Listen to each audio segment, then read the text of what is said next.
Probably, yeah. I don't know why So it says starts at 7 p.m. Like I think it was because I set my time to I started my time on Japan time.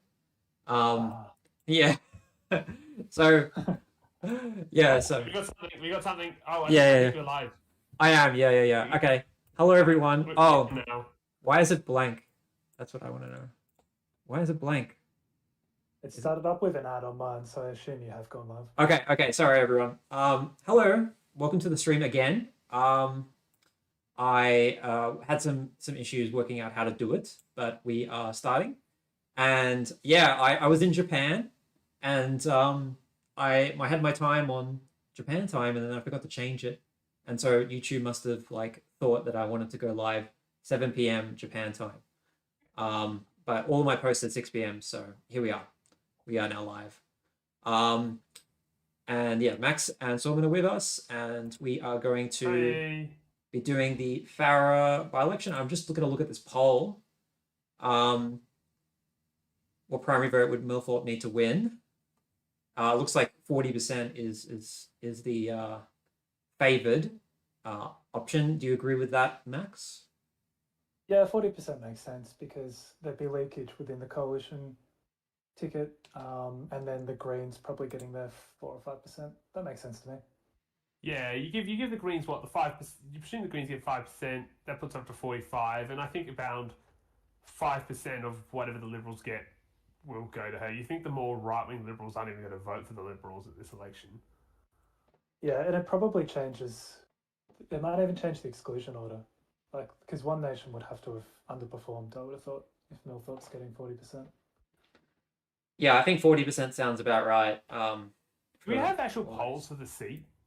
I think there is. Yeah. Let me find it. There was a couple of Millthorpe commissioned Yukon polls. Yeah. Okay. And they showed like who was winning in the two-party referred on those polls. One Nation, narrowly. Okay, right. So even their polls were saying One Nation, right? Where is the opinion polls? Here we go. Yeah. So this one didn't have a two-party preferred. But yeah, that one would have One Nation winning too, like even more bigly because she's only on 23% here. This one she's on 30%, and that's not a huge win by One Nation, but they're probably using. I don't know what they're using for preferences. Do you reckon it was respondent allocated preferences? It must have been because that was actually before the How to Vote card announcement from the coalition parties. So already before that, the One Nation were getting more preferences from them. All right, that was before. Okay, I see. So yeah, so your video, you thought it would be about 55-45. Do you still think that? Something like that, yeah. 56 maybe, yeah. No. I'm not going to put any like for this. I'm not going to put any other candidates because it's going to be between those two. We're not going to get a surprise Liberal win.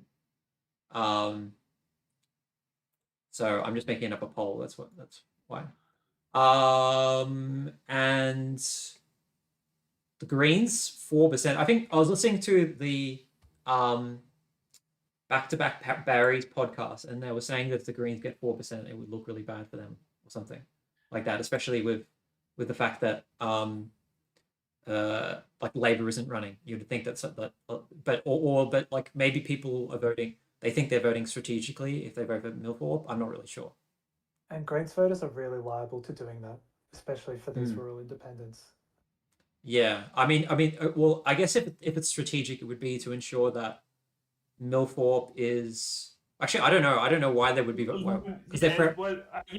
it'd be to help Millthorpe make it into the top two because like if you can finish top two in the first preferences, that's your best shot at making the two-party preferred. Because like the biggest fear for Millthorpe would be falling behind the Nats or the Liberals. Yeah, but like how was that going to happen? Like the Greens are never going to get like have a chance. So it makes sense if they just preference one Greens, two Millthorpe. Like if Millthorpe is at like 28%, the Nats are at 25%. You can see that 3% of Greens voters voting for her. Yeah. bring the difference. Like, had they voted Greens and she was 24 or something. But we then aren't we aren't in the UK, Storm. We have a preferential system, so it wouldn't matter. No, it's this differential system because if Millthorpe falls below the Greens, but falls below, you're Yeah. right because obviously the Greens would. Yeah. If you want to play it the safest to guarantee your candidate Sure. makes the last round, of like you are better voting for them first rather than preferencing them and hope later on down the track that your preferences go their way. I'm not sure that makes Not saying sense. it won't so- happen. Yeah. Oh, I I'm getting. still don't think that makes sense because you can't control what other people do with their votes. Like, your vote doesn't lose value by going Greens 1. I was seeing if the ABC was covering it, but I'm getting an ad for some reason. Why does the ABC have ads on their their YouTube live stream? Like, I thought they weren't supposed to be, into that advertising stuff. No, I just love how we keep jumping to this, like, with a guy eating Hungry Jacks. I remember when I went to the Aston election and there was like just videos of I think there was like some tornadoes hit the UK and we were just making like tornado jokes, like Labour was a tornado that hit tornadoes hit East Melbourne or something. Like, Okay, so we do have that's a great stream. we do have ABC covering this, so I'll put them on in the background just very lightly. I'm trying to contact my cousin, by the way, who 25. lives in sort of near Deniliquin. So I'll see if he's got any interesting results. Okay. So wait, where does he live again? Sorry, I was too busy playing with ABC. Deniliquin, near a Yeah. Wait, So, But did that- you see where oh, it yeah. says Shepparton on the map? That is part Just of New north South the Wales. east of Shepparton. Yeah. right So- on the Murray. so I'll just have a look at. The reason I was looking at Inland Rail is that I thought that maybe that would be something that these people care about a little bit. I mean, it doesn't really go through most of it only goes through this part pretty much. So maybe not. So. Yeah, but I guess it's optics though. True. 'cause it Yeah. yeah. Yeah.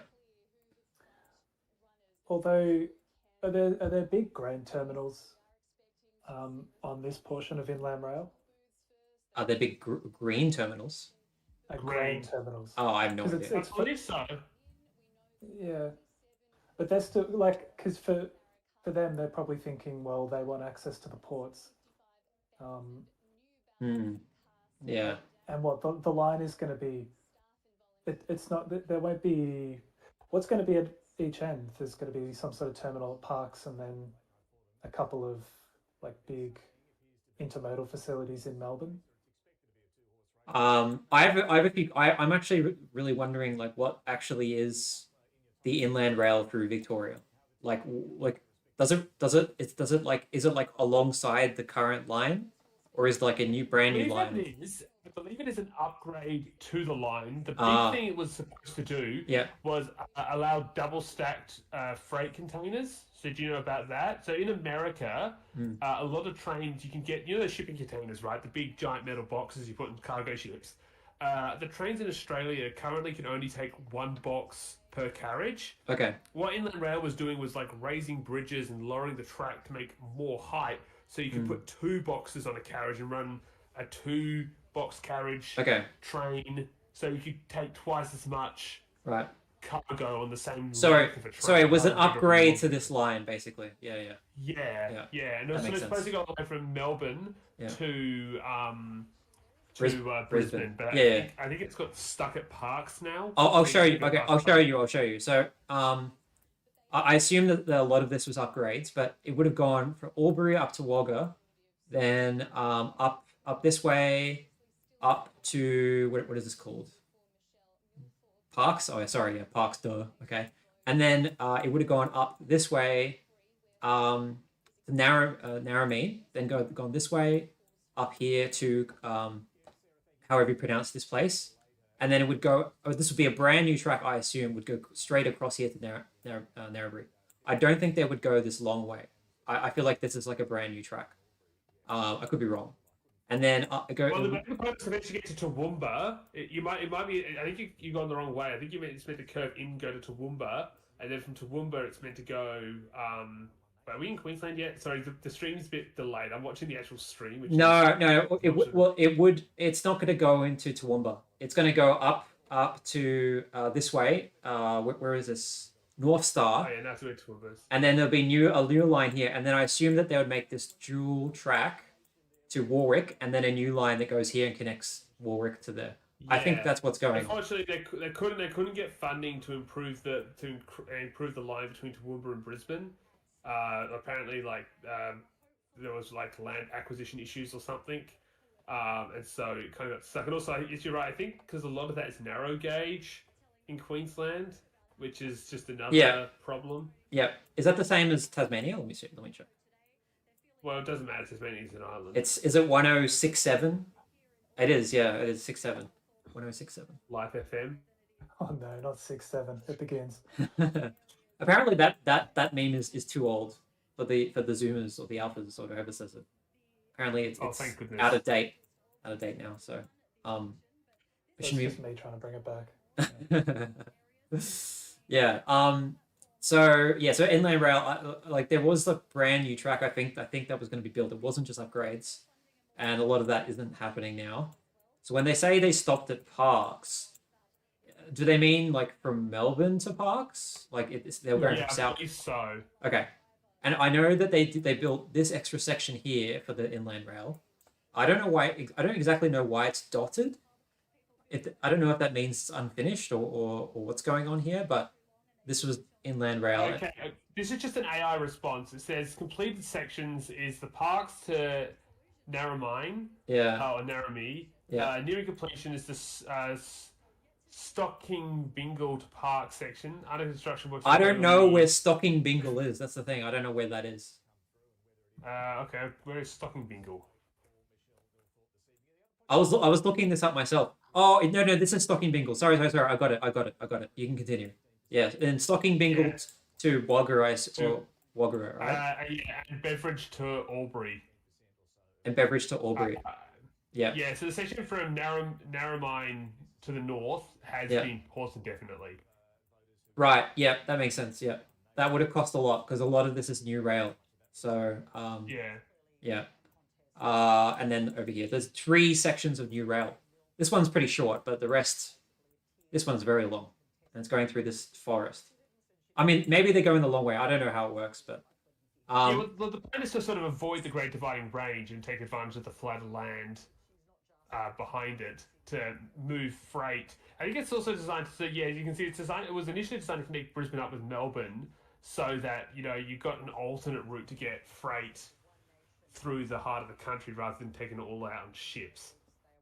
So just quickly to Alex's heart, I accidentally had my computer time on Japan time because I was in Japan the other day, and I put it at 6 p.m. but it thought it meant 6 p.m. Japan time, so that's why we're starting an hour earlier. I always intended to start at 6 p.m. The counting is exhilarating. Well, does the poll ledger even have a? The results page is a bad link at the moment. Oh, okay. Let's see. Oh, yep, you're right. So he must be having some issues himself. So, but that's okay. He's got some time. To figure that out. We're probably not going to get results till when? Probably like 7. I would have thought later. Federal seats take a while. Yeah, but there's some small moves. They might come in a little earlier. And then let me actually. I'll just because I've been talking about it for so long. I'm just going to put a poll up.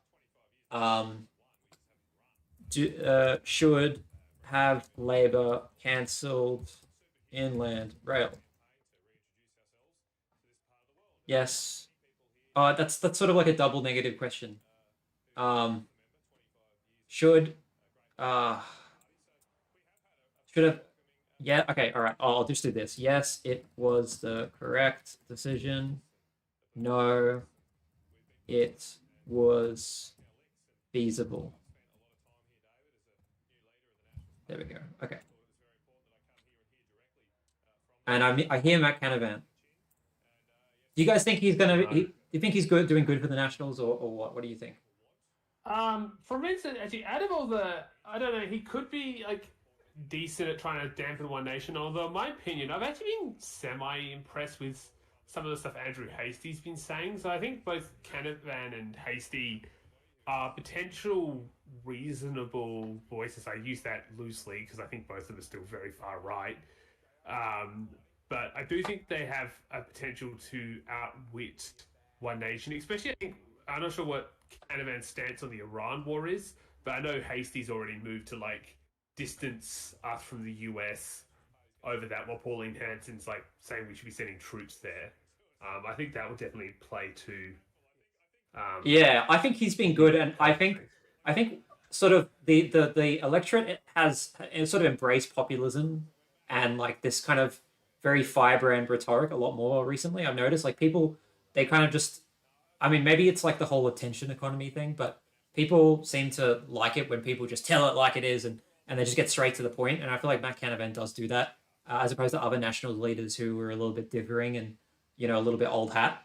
So I mean, I think they needed to put someone like Matt Canavan in because the Nationals are in out of anyone, even more than the Liberals are in like an existential threat at the moment. So they need somebody who can really fight. And I think too, if One Nation falls apart, it can scoop up a lot of their That's votes as true, well. exactly. Yeah, that's right. Absolutely, you're But you're I totally don't totally think he right. can get them back on his own back. Mm. It's going to take an implosion. By the way, the AEC reckons that there'll be a One Nation Millthorpe 2CP tonight. Oh, of course. Well, what did they say, sorry? if it was anything They got else, then I'd be disappointed. So well, it's actually pretty cool because I kind of worried that they were going to do a Liberal yeah, independent because that's yeah, what it yeah. was last time. Also, we Yeah, got. well, no, they I surely you should be talk. on the Sorry. board. Sorry, I say surely it's like it's obvious at this point that One Nation and the Independent are the only two that have a hope. Nationals, Yeah. maybe.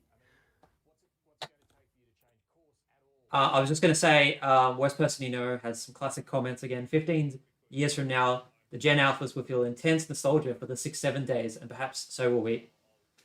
Um, yeah, I don't know if I'd really feel nostalgia for 2026. Like, like this year is a little bit mid, in my opinion. But um, at least it's better than like 2020 or 2021. And then he's also said, Comrade Canavan needs to embrace the agrarian socialist roots of the Nationals while holding up Mayo's Little Red Book during speeches. Oh, I mean, would you call Matt Canavan a socialist? He reckons he was back in his uni days. I think Yeah. I think the problem is that he really is the face of the Nats being a sort of resource party rather than a farmers party. Like no one Hmm. seems to typify that more than Matt Canavan. Right. Yep. Makes sense. Yep. Yep. Yep. Like those other guys, Michael McCormack. He just seemed like a dumb farmer, like a I know my farm. I mean, I don't know what he did, but he just seemed like, oh, I know my farming, and that's about it. Like one of those kind of people that could appeal to like old, um, rural people. I think just Matt Canavan's just got a greater appeal than some of those other guys, which were literally just sort of there to be simps for the Liberal Party. But um, yeah, they need somebody now because it's looking pretty dire for the Nationals. Like I think in some of those MRPs they were on like 3 seats or something like that. So you guys should Labor cancel inland rail? Very split down the middle. Yes, it was the correct decision. No, it was feasible. I Um, put yes as my answer because it just felt like it was going nowhere. um, was it actually going nowhere? I know it had like a cost blowout. Yeah, and it just doesn't feel like it was like it was getting the value for money, and like I'd much rather they put more of that money into actually trying to get the high speed rail up and running and stuff, and trying to get passenger trains moving Oh, rather than okay. So while freight. we're here, right, I want to talk to you a little bit about high speed rail. I asked this question to Max the other day, and I want to ask the same question to you. Um, so their plans for the high speed rail is to go down this way into Hornsby, right? Then go into the CBD and then make a dogleg turn out to Parramatta and then Parramatta to the airport and then continue down to I assume like MacArthur Way. Yeah, Um, well, Canberra eventually, but yeah. yeah, yeah. Like, does that seem like the right decision to you? So I'm in a mix because I initially said I think the train should go from Hornsby straight to Parramatta and just bypass the city and have people go to the city on local lines. But other people say that fundamentally destroys the purpose of high speed rail. With that being said, I've just been to Osaka, where their high-speed rail station is outside of the city. Although, with that being said, there's trains you can catch there that are one stop from the high-speed station to um, to the city. So I don't know if they were to have it like go from Hornsby to Parramatta, if you start like running a express train that goes straight from Parramatta to the city as like a way to get people from the high speed rail station straight into the CBD. Um, but yeah, I don't know what you think. I presume Max, you don't even appreciate high speed rail at all, but Why is that? I think it's more with the libertarian than anything. This is just a waste of money. Well, It's gonna I go don't know. nowhere. It's not gonna be profitable. Well, like that's one of the big things with libertarianism, though, is that there's this kind of dissonance between how does nation building infrastructure come about when there's probably no money in it.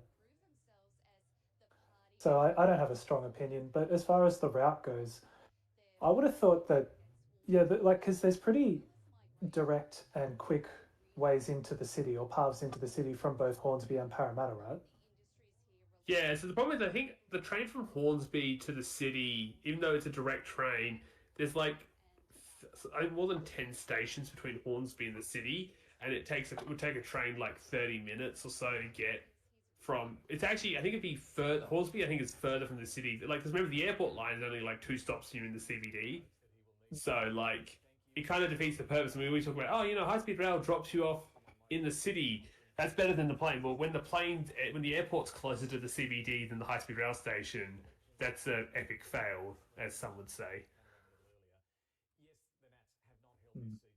Um, I think that Parramatta would be good enough, especially if they're building like a metro all the way from Parramatta to Sydney. I feel like Parramatta is going to be like sort of already is becoming like the new CBD of Sydney. And I think that like Sydney, there's already the infrastructure. There's too much infrastructure already there.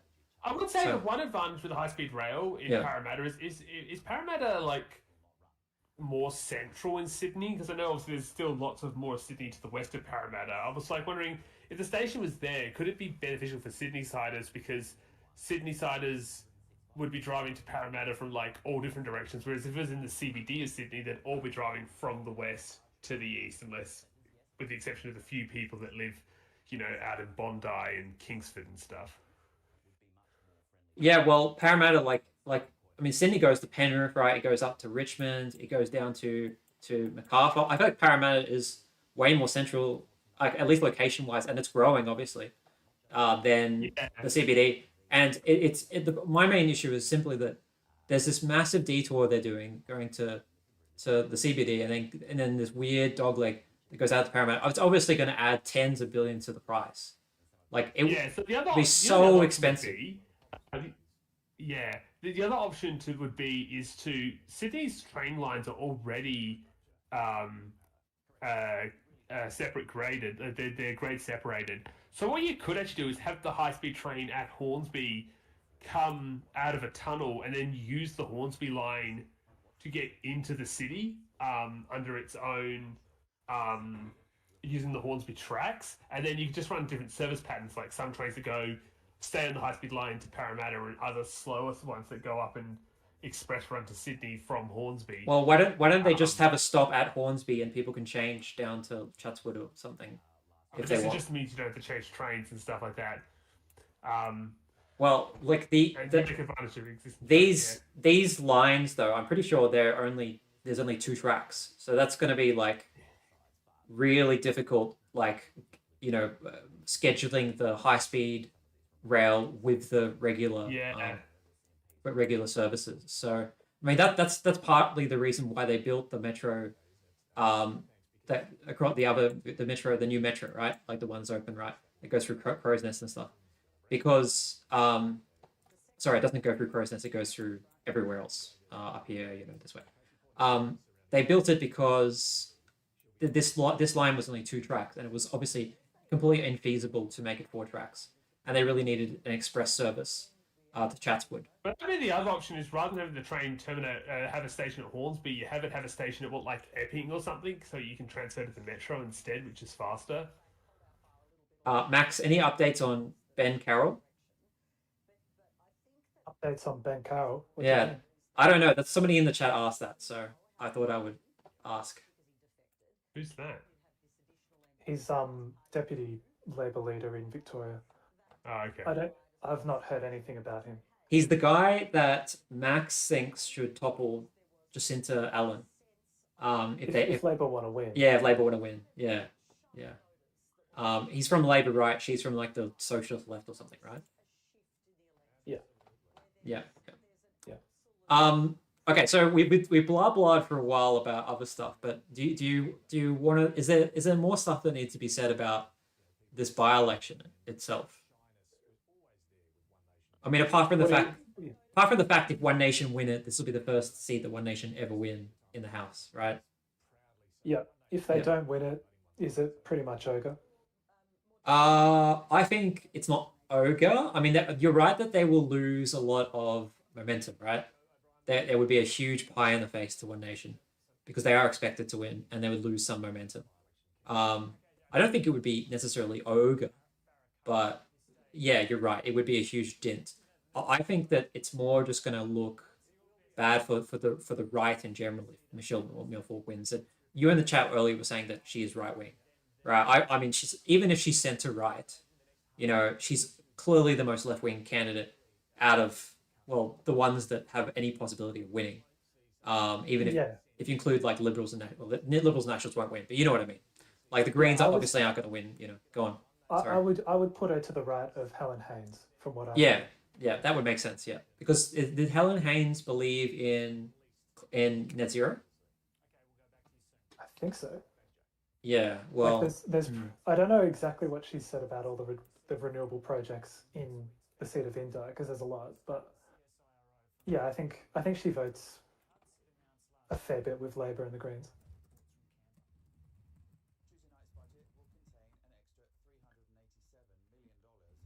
I'm just adding another poll here.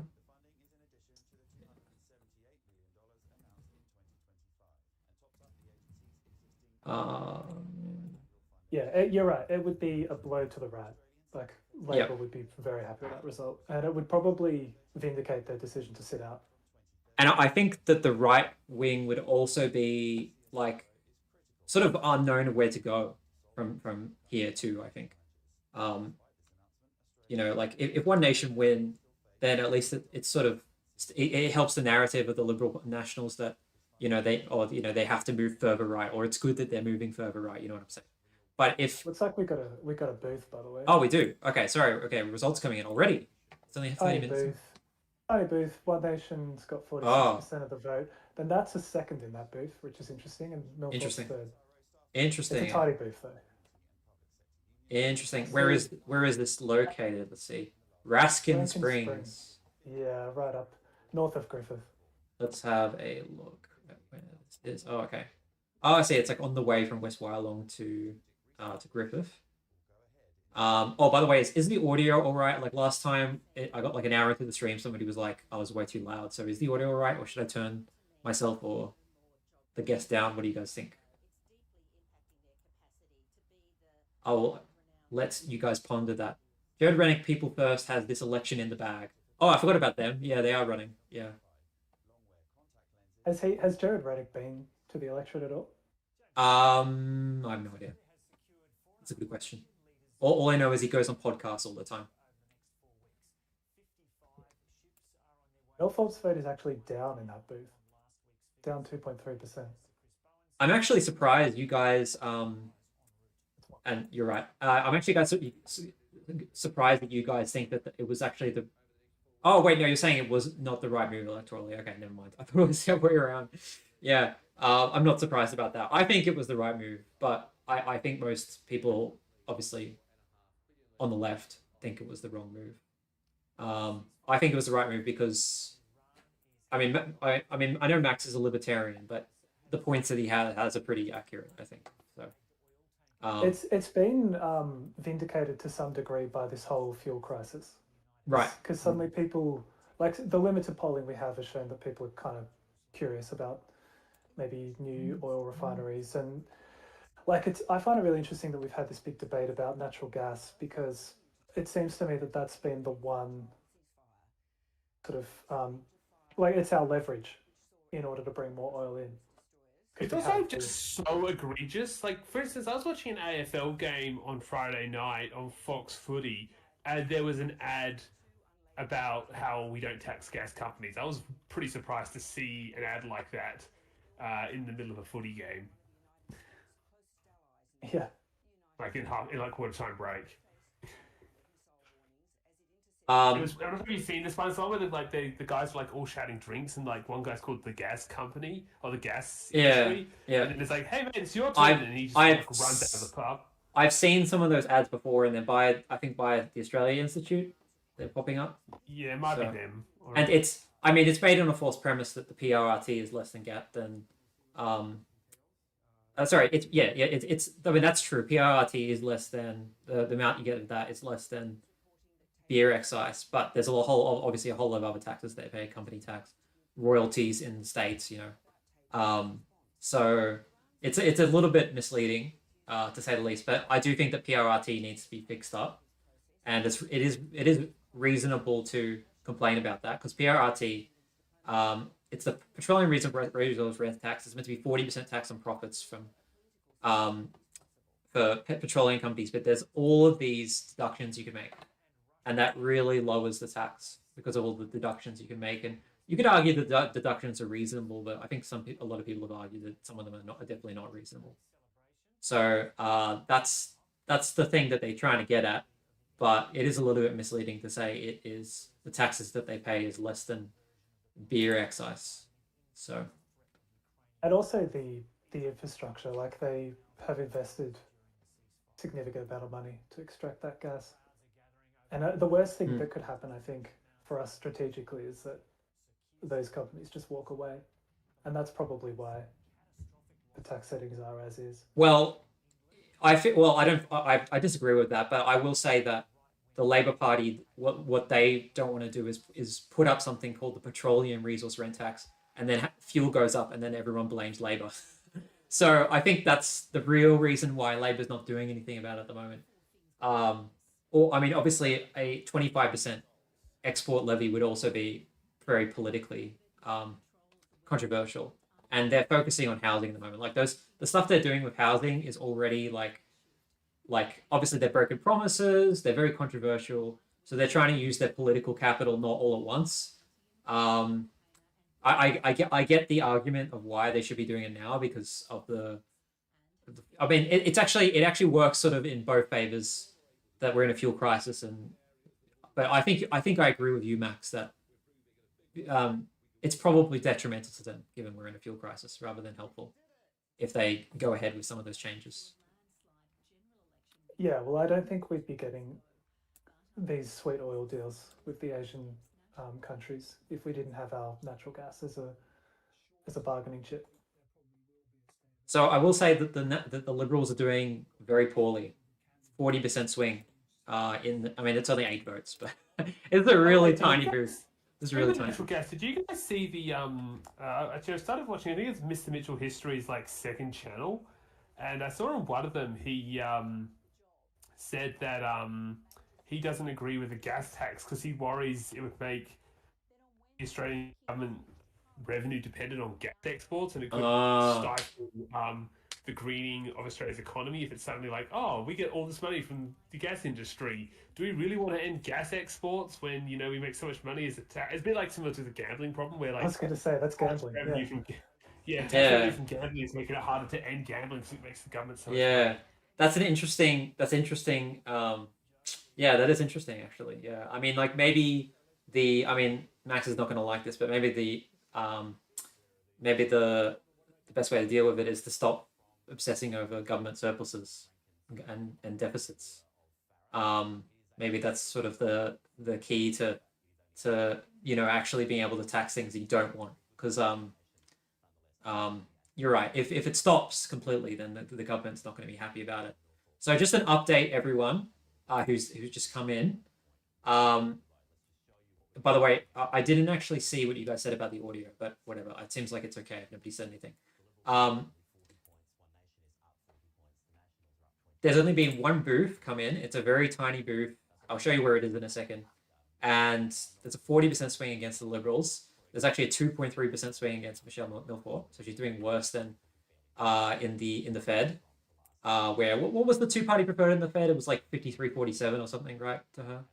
To Susan Ley, sorry. No, she won it by 6.2%. Oh, my apologies. Yeah, sorry, you're right. It was a 6% margin.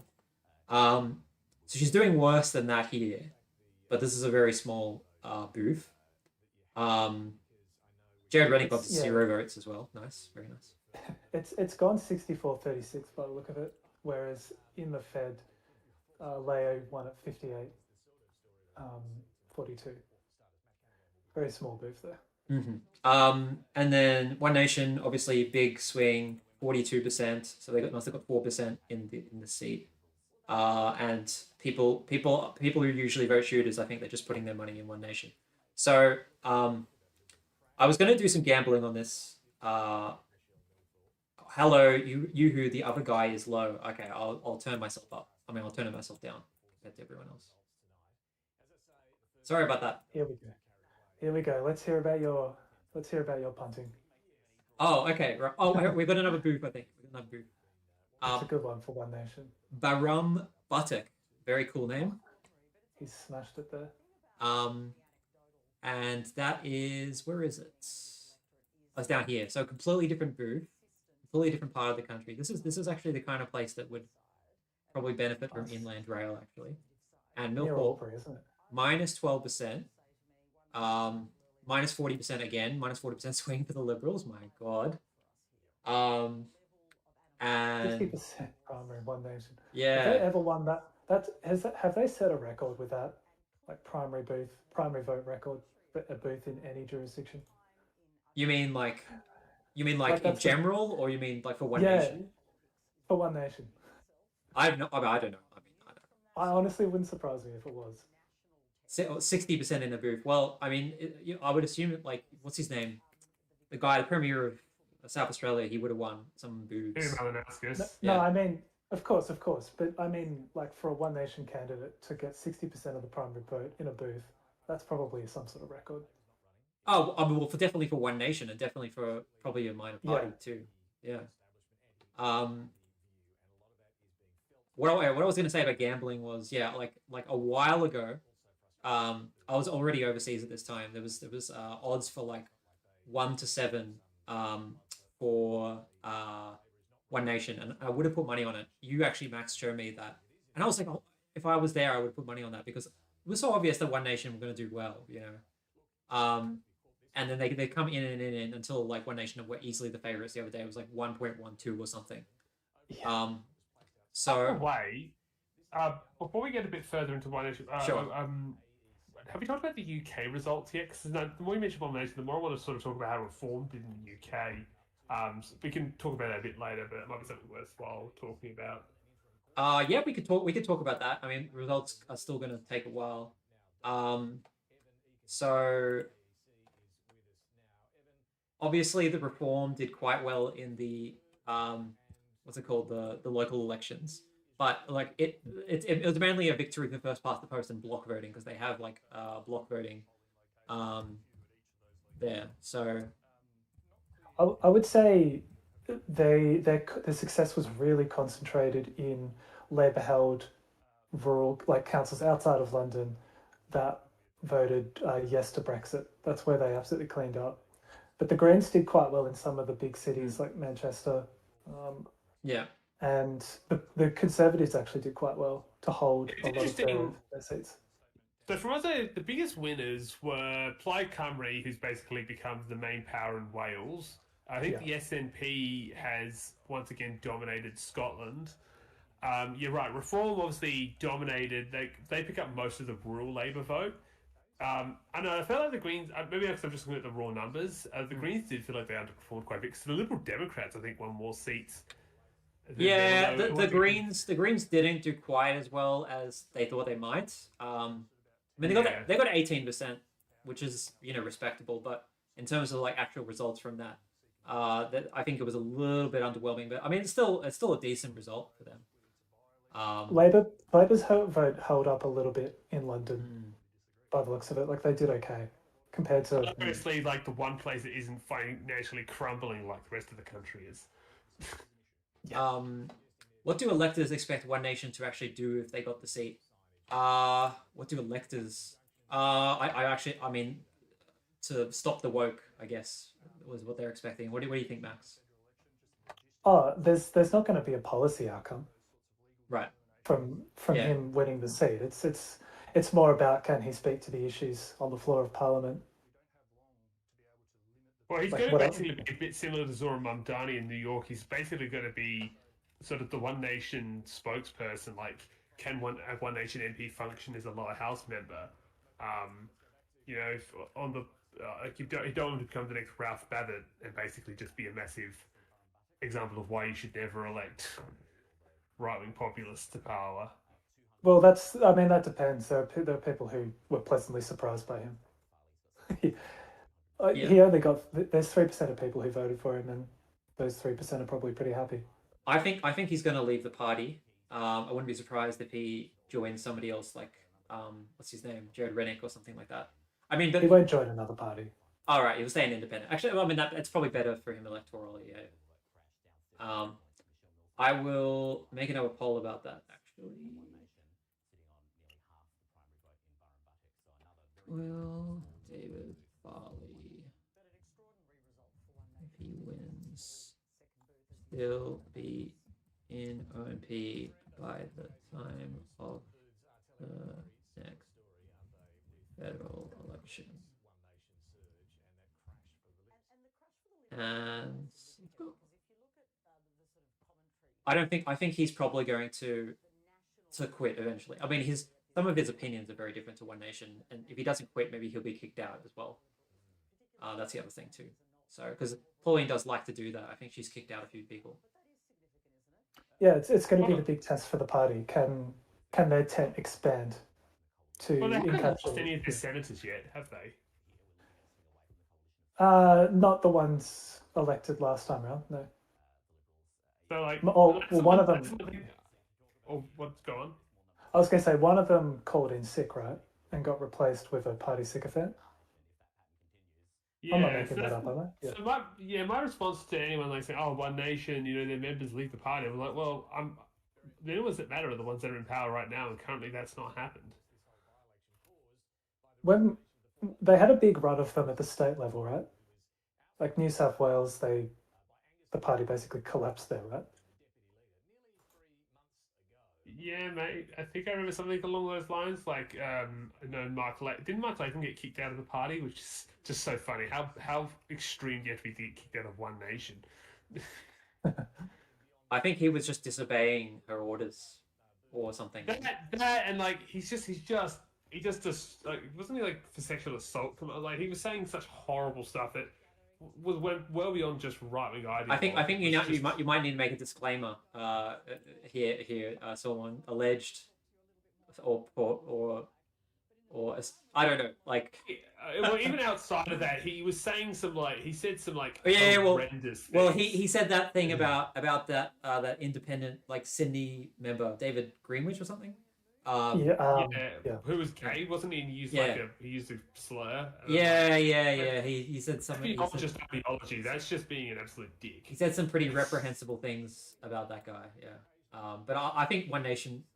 I don't know if like they would even kick someone out for that these days. To be honest, One Nation, because they're going pretty they're going pretty radical.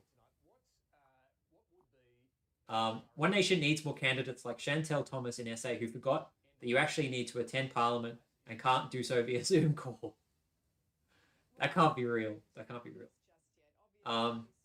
You all pander to viewer polls. Farley won't leave. He's radicalized, and he's given equality to buy me. What are you on? What are you on? What do you mean pander to viewer polls? I said that he would probably leave before I started the poll. It's got nothing to do with what the viewers are saying. I just think One Nation needs legitimacy of keeping a member in the room so they will do whatever it takes to keep him there. Yeah, well, but it depends how much he goes against the party line, you know, how much he pisses them off. So, like, don't forget, like, Barnaby Joyce already, I think he's spoken out against some of the things Pauline has said. And he's, yeah. If I would say his rhetoric has been more like had better party discipline than it did when he was a Nats member. Oh, really? Okay, interesting. That I would say so. Yeah, because remember when Pauline Hanson said something about Muslims, he's like, oh, I will personally wouldn't say that. So I mean, that's the closest it's been to them having some kind of split with each other, him and Pauline. Did you see the one the other day where it was like, so it might have been Swollen Pickles, who is obviously a very left wing figure. He was pointing out that One Nation's constitution basically has Pauline Hanson as leader for life. And then whoever Pauline Hanson chooses as her successor will also be leader for life. I mean, that's it's got to be that though. That you actually get an election of who you want to be the leader. Yeah, I think that's perfectly fair for a party like One Nation, because I mean she's the lifeblood of the party. That she's the reason it's still a thing, and she's the one that's been around for like 30 years. As someone who believes in democracy, that sort of system is just if you don't like it, you can just not vote for their party. Like you don't have to be involved in their internal party choices. So you could just not vote for it. I'm still going to criticize it and tell people that they really shouldn't vote for a party. You could criticize it. Leadership stuff. I think it's perfectly right to criticize it, but it's perfectly reasonable to criticize it. But I think it makes sense for them to do that. And I think it came about because she's got this fear of takeover from within. So I would say it was born out of that. So, as for Pauline Hanson running for a lower house seat next election, which will probably be Blair or whatever is the new seat in that area when they do the redistribution, because Queensland redistribution is happening soon, which I'd love to talk about, but this by-election sort of takes precedence. Oh, we've got another booth, by the way. Barrelin.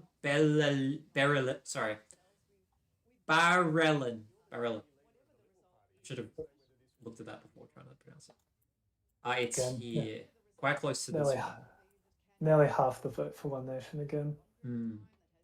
Yeah. Just cleaning up. So the place that that Milford is going to do quite well is probably in Albury.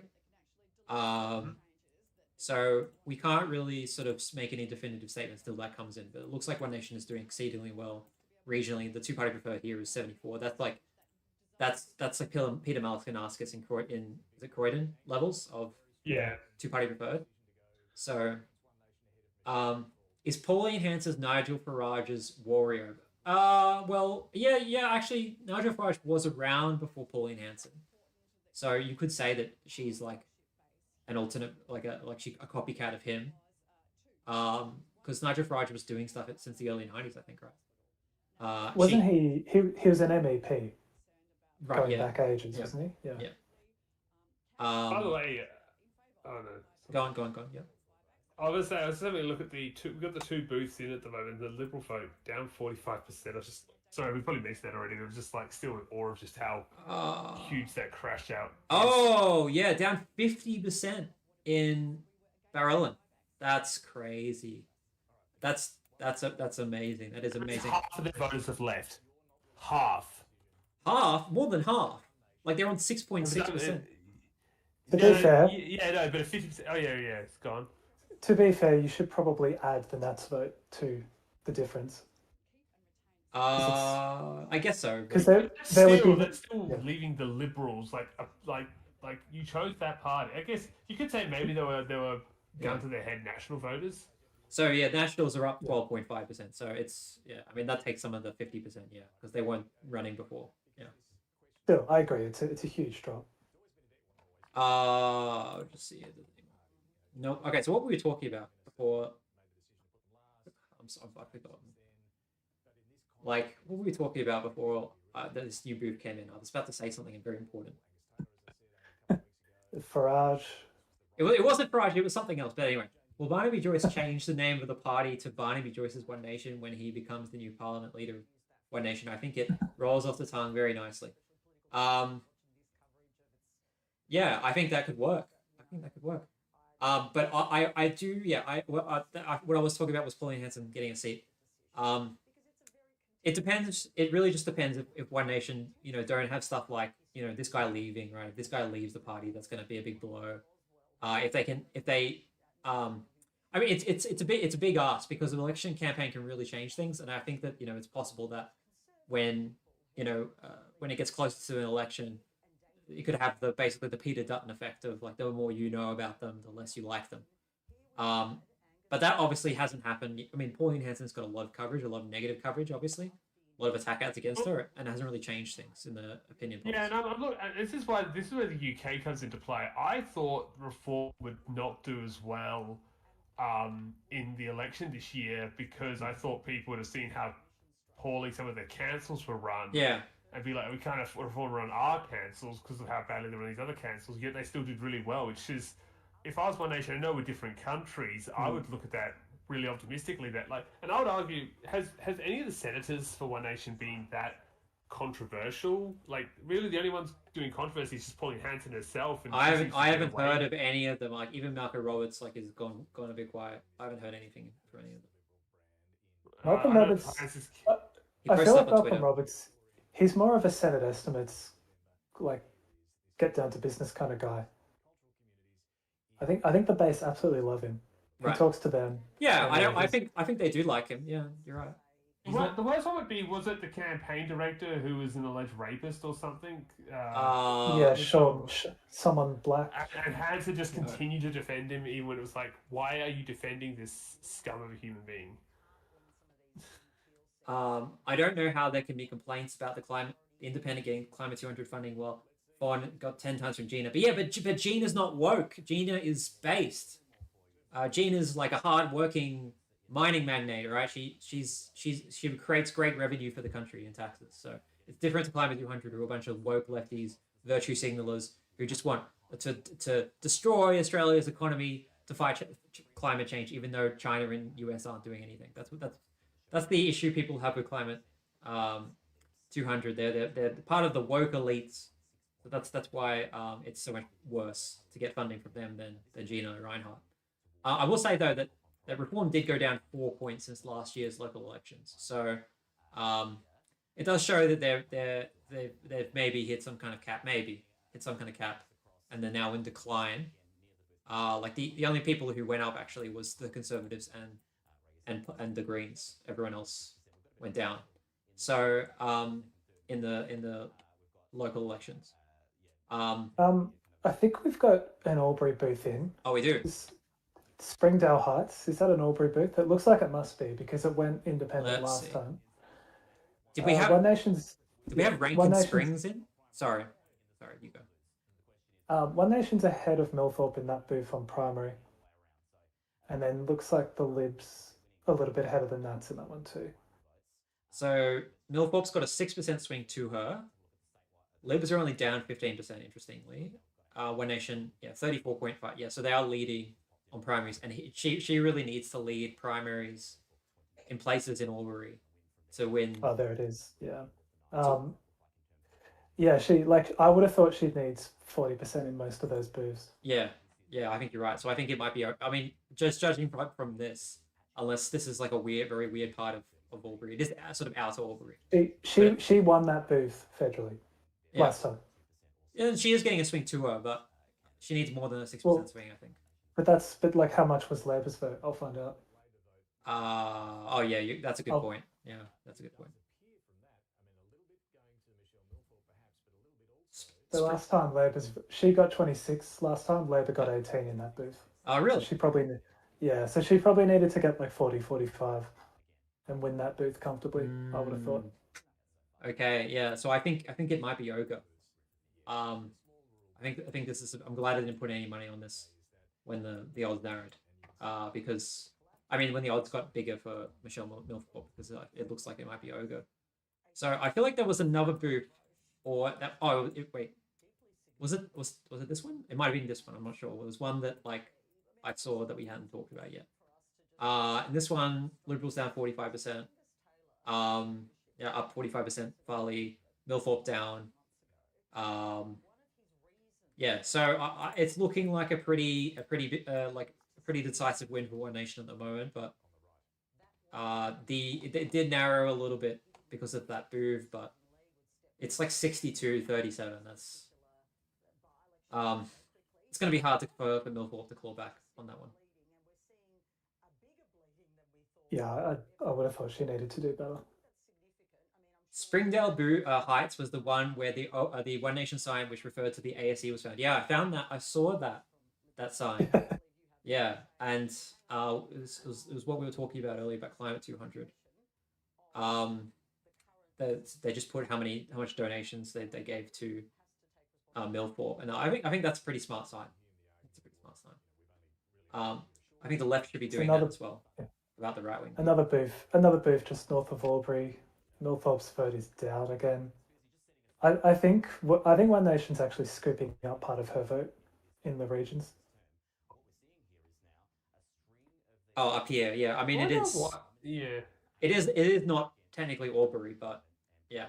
It's north, yeah. She is between down. Albury and Holbrook. Yeah, she is down. Yeah. Do you think the labeling of her as sort of like a teal independent and trying to like tie her in with like the more small L liberal independents in like inner Sydney and Melbourne has been one of the reasons that she's not done well at all, or just because she's just too localized to Albury? Because you think if she's not doing if she's starting to lose votes around Albury, that's a sign that even people that voted for her last time are turning towards One Nation. It did sound like it hurt her, that label. Dr. Janice says One Nation's ahead, but the smaller regional boos are always the first counted. The metro boos should favor. Yeah, but the thing is, we're seeing in a metro boo a swing against. Sorry, not a swing against her, but only a 6% swing to her. One Nation is still getting more than her, and yeah, don't forget Labor just came through. Oh, really? Okay, don't forget Labor is out of the contest. So, what came through? Yes. So she should be picking up. There were like at least two more. I'm just looking at the count. Because at least, because she should theoretically be picking up all of Labor's vote. Like, when I say that, I mean she could be picking up like 90% of Labor's vote and 20% of the Liberals' vote. But if the decrease in Labor, which is where is Labor showing here? No, Labor's not in here, but here it is. Minus 15%. No. That's what I wanted. It's on the ABC one. It says minus 15% because that's what they got. Yeah. She needs all 15% of that. Yeah, and she's not getting it. Yeah, absolutely not. No. And the Greens are even down too, so it's not even like the Greens are getting it. But now I know it's early, but the One Nation's almost at 50% first preferences according to the ABC. Yeah, and this booth, the Liberals had a minus 55% swing too. So so far the right has like 70% of the vote. Yeah. Well, that was always going to happen, but yeah. But it's probably not. Yeah. But it's not going to go 70-30 the other way in Albury, is it? Definitely not. No, definitely not. It's not looking like that's going to happen, though. It feels like every time a booth comes through, the win probability on Poll Budget just clicks up. It was like 60%, now it's up to 74%. Yeah. Well, I think a few more booths will be above 90%. It's becoming more certain that it's ogre because we're getting some. Well, we got one booth from Albury, and that's enough to tell us that the independent's in trouble. Sky News seed beginning. I don't know why they'd be seeding because if One Nation's winning, I mean, it's not the Liberals. It's not the Liberals winning. They would be happy with that. But you're right. Maybe that's what you're talking about. So, Susan Lay resigning is an elite move on her part. This is entertaining. Yeah, I mean, it really is a fuck you to the Liberals, like a big middle finger to the Liberals. So, if you wanted to hurt the Liberals, then yeah, definitely like these kind of swings. And also, she could say like, oh look how much my personal vote was in the seat of Farah that they're down 50% or something like that. So she could be smug about it too. So just an update for anyone who's just come in. One Nation look like they're in the ball game of winning. The projected 2CP at the moment is like over 60-40 for them, and even like all of the rural booths are very strong for One Nation. There's been one booth I saw where Millthorpe is actually getting a swing towards her, but almost every booth I've seen rurally, Millthorpe is getting a swing against her. Oh, there's one up here too. Let's see. Oh, she's getting a 10% swing. I mean, this isn't really rural. It's more like regional here because it's Robin Vale, like a small. It's well, I'd call that rural. Euston is on the other side of Robin Vale. It is, I mean, yeah. It's a rural town. rural. It's a rural town. You're right. You're right. And she's getting a 10% swing, but she needs more than 10% swings. She needs like, I don't know, 15% swings or something. Like, don't forget Labour is not running, and even the Greens. Where are the Greens here? The Greens the Greens are up 1% here. So they're not winning back all of the votes that Labour doesn't have because they're not running, and that's what's really concerning for them in some of the electorates where they're actually doing somewhat well, which is is questionable because One Nation is still ahead on the primary vote. Because if you're looking at it at the moment, right, the Liberals are down. I'm going by the ABC here. The Liberals are down roughly 35%. The Nationals are up by 10. So let's just imagine that we'll put that together. That's Liberals down 25. Even though the Liberals are down by 20, the coalition's down 25%. The One Nation is up by plus 42%, which means at least over 15% of that is not coming from the coalition. It's coming from everyone else. Mostly Labour. Yeah, that would make sense. Actually, that's the 15% of Labour vote. It feels like the Labour vote has gone to One Nation out of all places, which is no. What if it's there like if the One Nation's like promising of like gas taxes and stuff is like winning some Labour voters? So there's a booth in near Deliniquin. It's not quite Deliniquin. It's sort of across the river from it. I guess it is. Yeah, there's a booth in Deliniquin in Farah, but Deliniquin North. It's pronounced Deneliquin, but yeah. Whatever.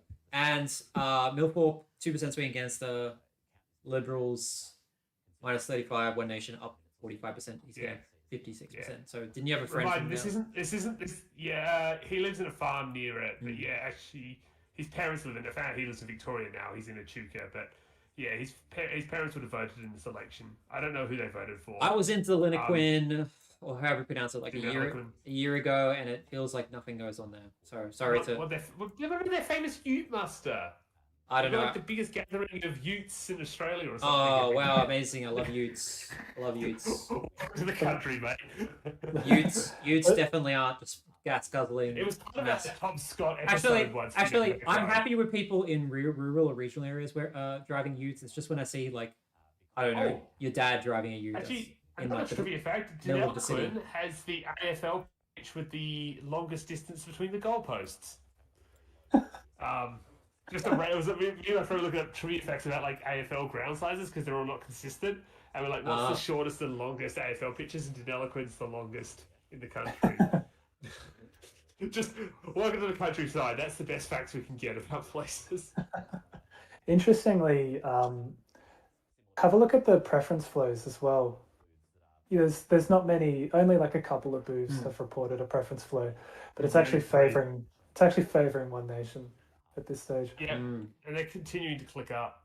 Well, you would expect that though, because like it's mostly conservative parties that are. Well, I guess, but to get 50% of the vote and then preferences, that's really something. Right. I see what you're saying. Okay, yeah. What's his primary? Oh yeah, it's 50%. Yeah.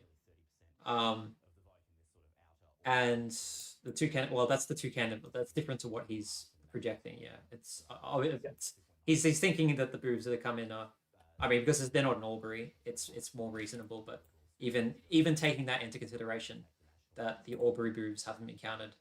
Most of the. By the way, yeah, go on. Yeah, sorry. I want to ask a question.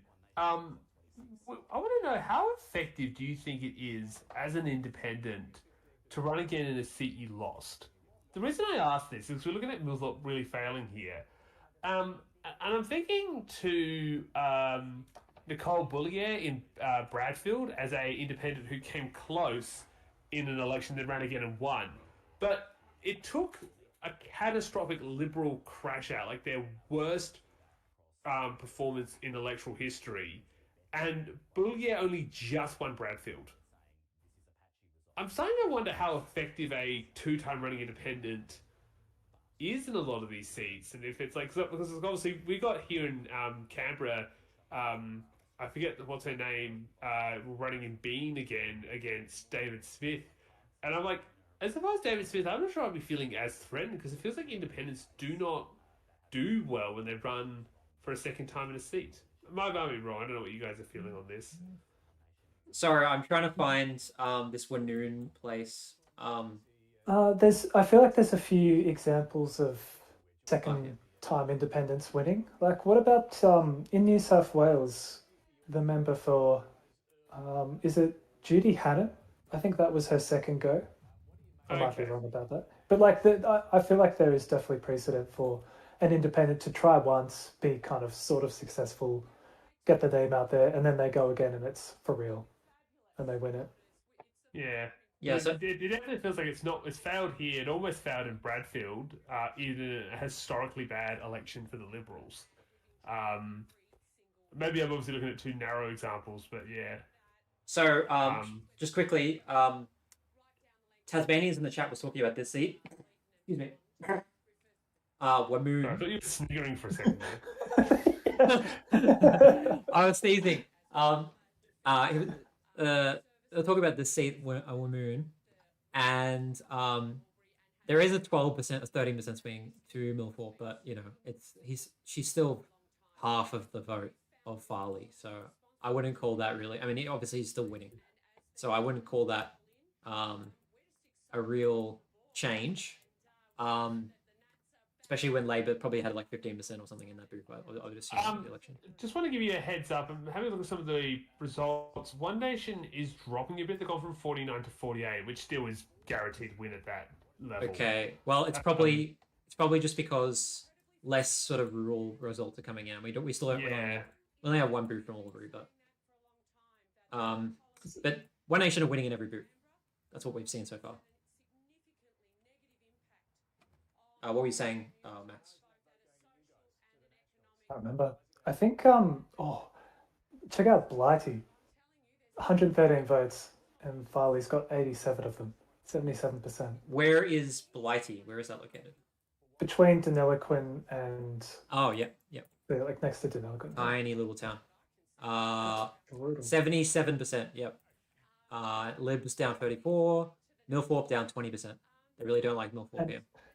And Green's polling below legalized cannabis at this stage. That's a meme. They're on 0%. Or do you mean like the whole? The whole electorate so far. Yeah. Wait. Oh my god! Yeah, wow. I mean, I know that legalized cannabis is sort of like a bit of a protest vote, but still, that's pretty bad. It's pretty dire for the Greens. I think they'll probably catch up a little bit during when we get Albury, but not that much, I think. We need more Albury booths. Yeah, I mean, before I sort of make the call, we do really need more, but I think it's still pretty much over. Yeah, like as I say, One Nation's almost at 80% win probability. Like there has to be there has to be some like really drastically different booths in like Albury, like Moama, Barham. Yeah. Pure Skill Z says it's 2 a.m. in California and I'm still up. Are you just like visiting California, or are you actually American watching my stream, which would be very interesting? In 87, I worked at a polling booth in regional Farah where we only took several hundred votes all day.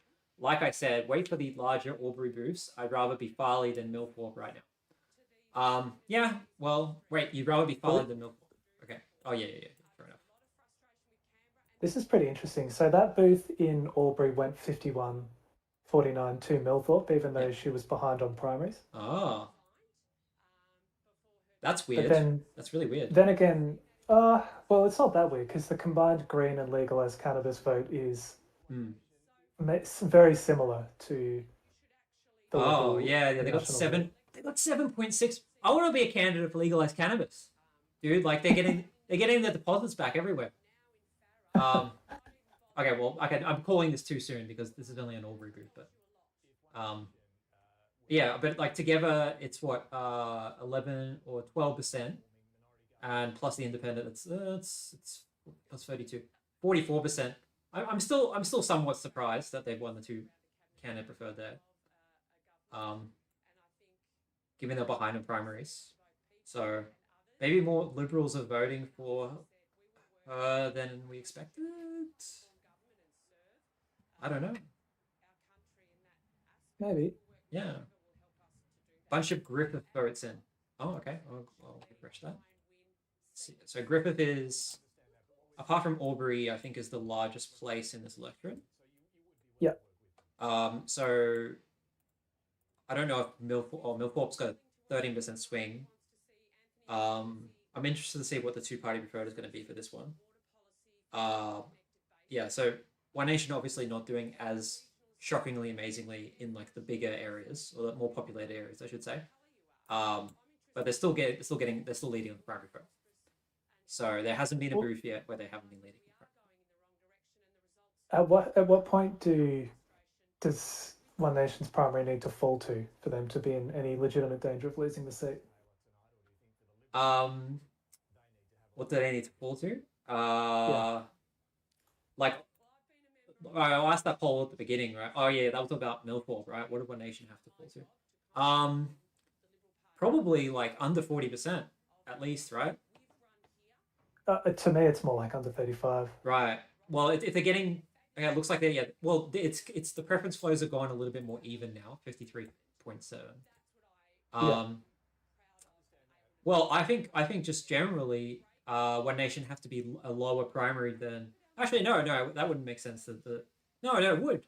One Nation have to have a lower primary than Milford for this to be a problem, and it's just not happening. Like they've got double the primary of Milford. Guys, Yeah. I just reloaded the poll bludger, and it's now giving a 92.4% probability. I saw that. I'm calling it One Nation now. I know it was pretty obvious, but I just making my call.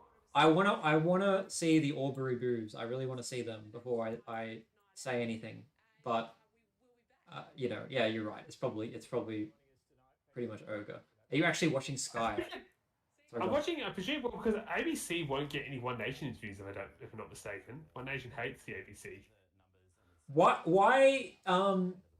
Why is Sky News melting down? I don't understand. Like Sky News would be perfectly happy with it. I mean, I guess because liberals are down so much, but Paul Murray will be loving it. Yeah, I don't know. Like they've shifted their focus to One Nation. I'm pretty sure. For the most part, Sky. It depends who they are. Peter Credlin will never do that, but Paul Murray, surely. Oh, this one we've got an 80% to candidate preferred. The primary vote here is it's only 56% at this point, but 80. Oh, Blighty's an 89%. To candidate vote. That's another Albury booth came in, which Milthorpe's won on primary. Here we go. The Milthorpe fans. We finally got a Milthorpe winning on primary booth. Well, Bob just called it for One Nation, by the way. Okay, yeah. She's up 8% in this booth. That's obviously not enough.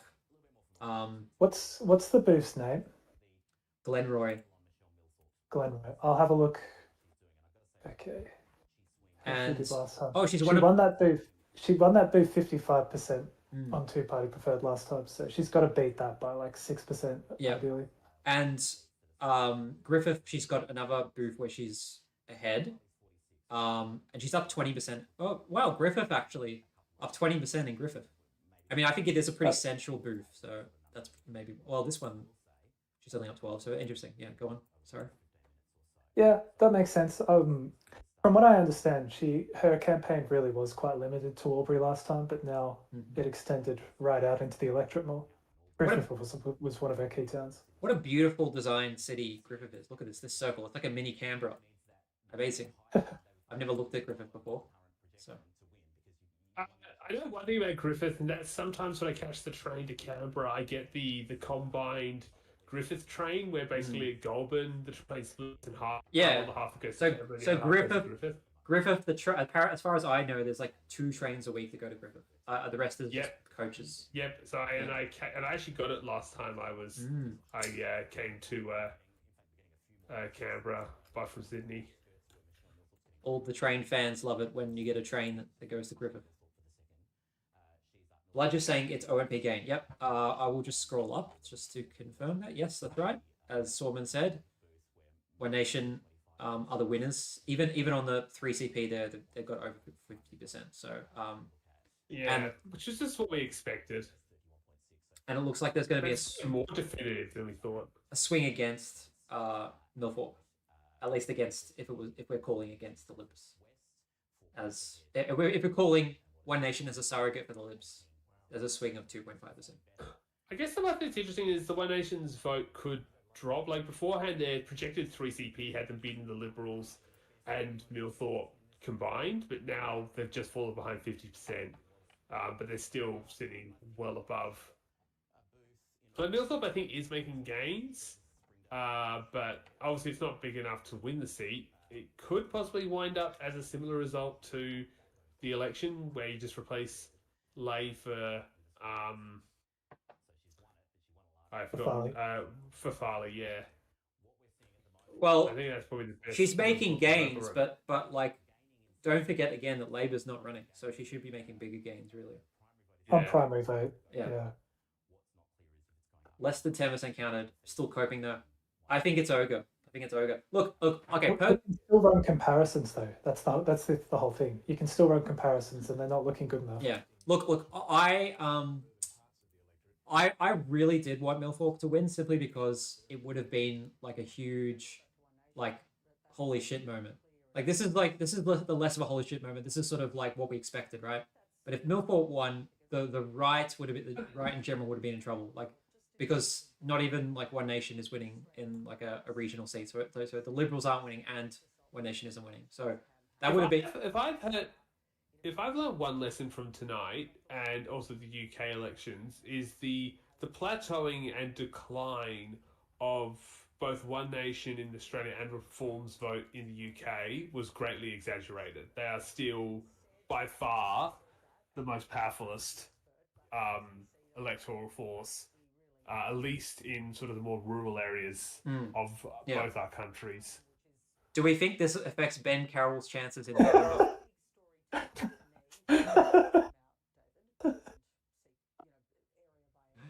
And it's actually a solid comment. Well done. What I think the Libertarians should have run. They can easily beat One Nation here. Clearly. Yeah, but what do you think about Ben Carroll's chances after this? Well, this isn't Victoria. Yeah, but look, it borders Victoria, so it's good enough. Milthorpe's done pretty well in the Albury East booth. Oh, we've got that? Okay, sweet. Yeah, and One Nation's only just ahead of the combined coalition vote there. So she'll win that booth by quite a lot, I would imagine. But it's only a 4.6% swing, so... Yeah, her vote, you would expect the primary swings to her to be less in Albury, though. Oh, because she already had, like, a lot. Yeah, the move had already happened, yeah. Ben Carroll, he's, like, the deputy leader of the Labour Party in Victoria, and he's very popular, apparently. So, if it wasn't for the fact that he was that popular, he would probably lose his seat, according to Max, at the upcoming election.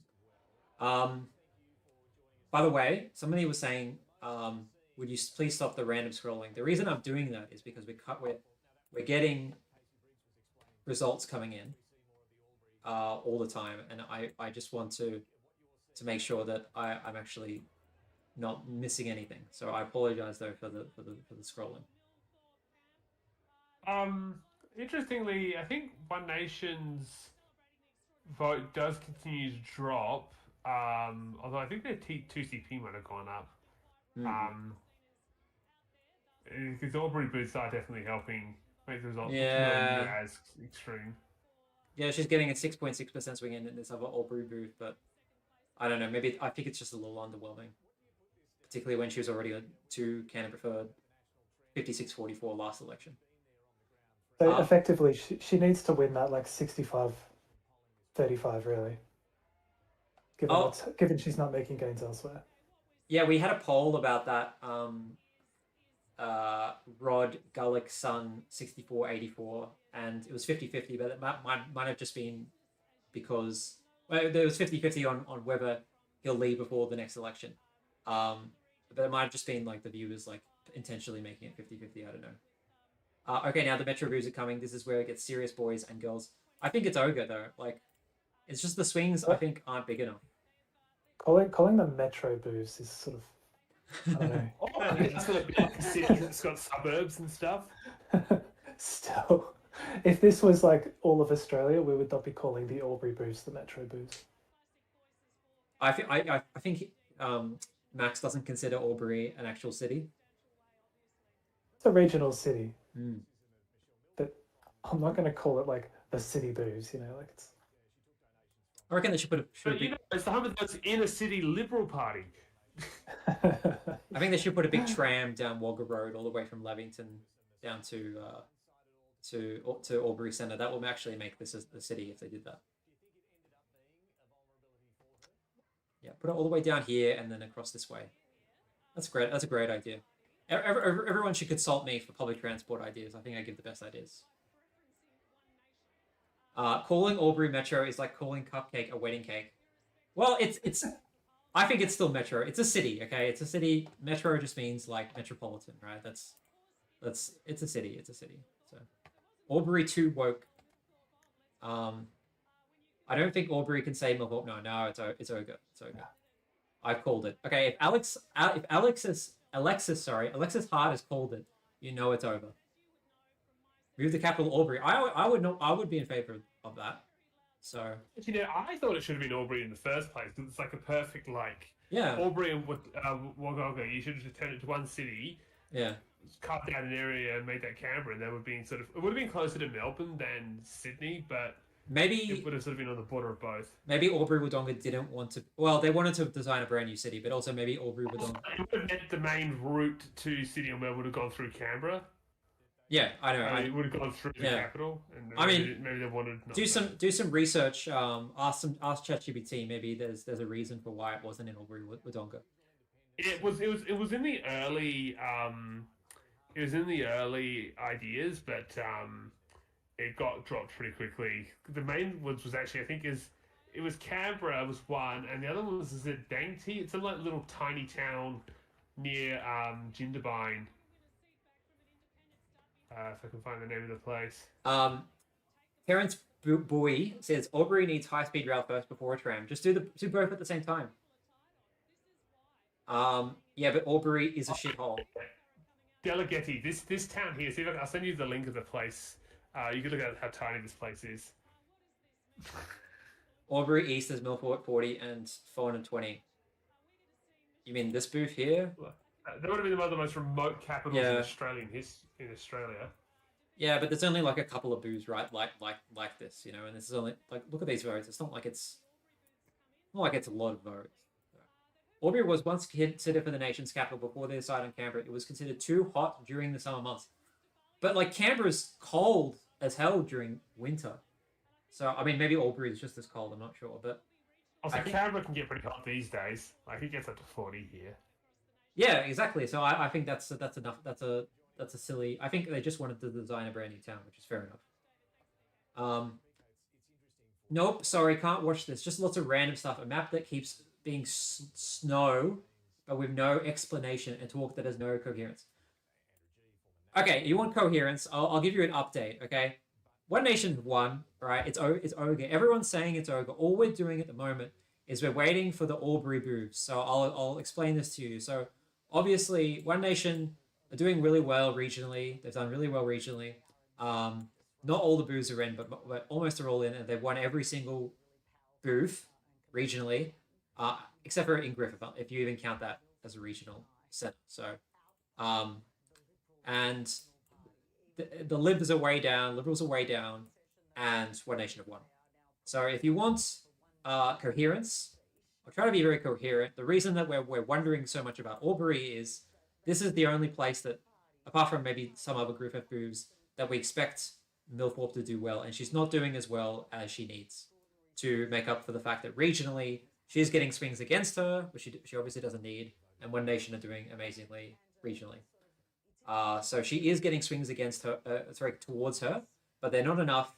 And considering that the Labour Party is not running, it's pretty dire. So Shrek voted for One Nation. It's all ogre. If Shrek votes for them, you know that they're gonna win. What were we saying, Max? Sorry. I've had a look at the Narendra booths that have come in. That's where David Farley's from. He's not actually overperforming there, interestingly. 39% and 47%. Maybe they know him and they think he's a dickhead. I don't know. Where's I should know where Narendra is because I've like stayed there. It's between Wagga Wagga and Darlington Point. Oh yeah, of course. Sorry. Yeah. Okay, that makes sense. Yeah, because I've gone to obviously Adelaide. You go through Narendra if you go to Adelaide from Sydney. Yeah, not really. You kind of bypass it via the south. Sure. Yeah, true. But it's almost the halfway point. I've stayed there overnight. Farley 40%. I mean, it is still 30% swing, but yeah, you're right. It's not. Milthorpe is up like 20%. I think that's the best I've seen her for the swing actually. Mm. In Narendra. Interesting. Where he lives. That's so weird, isn't it? Like. Yeah. Yeah. It's like, oh, he's been here and he's a dickhead, and we're voting for the other one, Milthorpe. She's not doing as well in this booth though, so up 40% in this outer part of Narendra. So maybe that theory doesn't really hold. I don't know. I love how the ABC just said the coalition is unlikely to win. Yeah, no shit. Maybe he's considering Milthorpe as part of the coalition because she's like centre right. I don't know. So feels like the primary votes kind of stabilized over the last couple dozen booths. 43%, right? Yeah, and she's only 25%. Yeah. At least she's outpolling the combined coalition parties now. Let's say Liberal and Nationals are on 20%. Okay, yeah. Where do you guys think the Liberals and Nationals are going to end up now? Oh, you mean like on primary votes? Yeah, because the Liberals have caught up now as there's been a little bit more Metro come in. I'm guessing. The Liberals have almost started. The Liberals and Nationals are almost dead heated, about 10 and a bit each. Oh, huge. I'm guessing the Liberals will end up on about maybe 12.5%. Nationals will end up on about 7.5%. Yeah, I think the Liberals will beat the Nationals. Yeah, because they've caught up, and there's still some more old reviews to come. So, So just an update again. One Nation have almost certainly won. Well, according to the poll budget, they have won. And there's two candidate preferred at 58-42. So where does this leave the coalition now? What do you think, Max? Oh man, I don't know, because it's really decisive. Hey, like they've got nowhere near winning the seat. I don't know. Where do you think they go from here? Like what direction? Because it's a massive bruiser. They really could have used a bit of a makeover performance. I think something to kind of hang on to. Yeah. I think they just have to sit and wait for One Nation to fall apart, which I think they'll inevitably will. The problem is looking at how reforms go, because reform's been around the scene a bit longer than One Nation has. I feel like the only thing that causes them to fall apart, and the one I look at, is the Republicans in the US under Trump. Like, they have to actually get in power, and then seriously, I don't feel like they can F up while they're not in power. You have to sort of, unfortunately, wait till the end of power, and that's when people finally realise these guys can't govern. But I'm in Canberra right now and can confirm my heater is on. Yes, it does get very cold there. And I don't think... I'm in Canberra right now and I can confirm my heater is not on. I'm just wearing extra layers. Hey, it's the way to do it. My I'm heater the same, except my heater is not on. I turned it off earlier. What were you saying, Max? Sorry. Yeah, I'm in Western Victoria and the heater should be on, but it's not.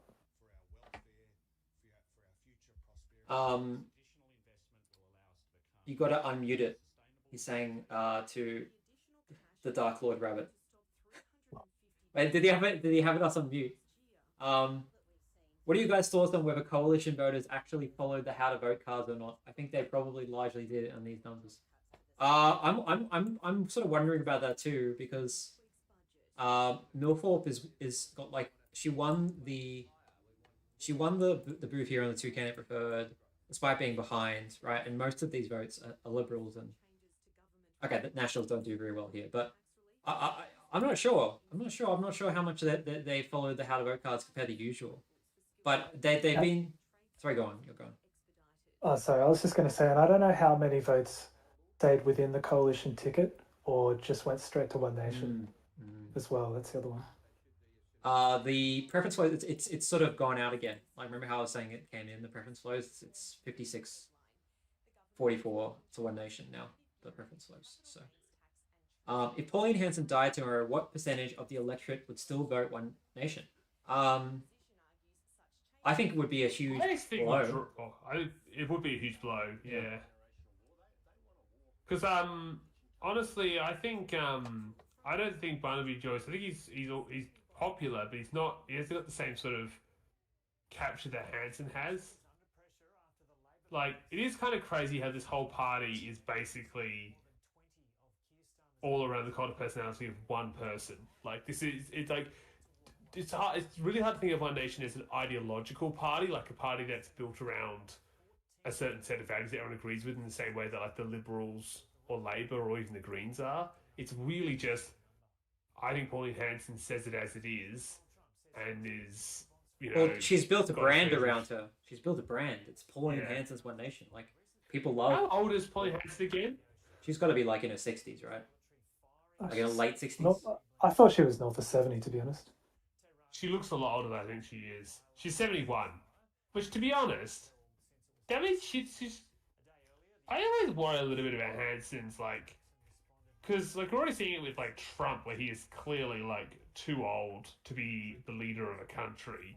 Do you think that age could become a factor if Pauline Hanson becomes a bit more, sort of...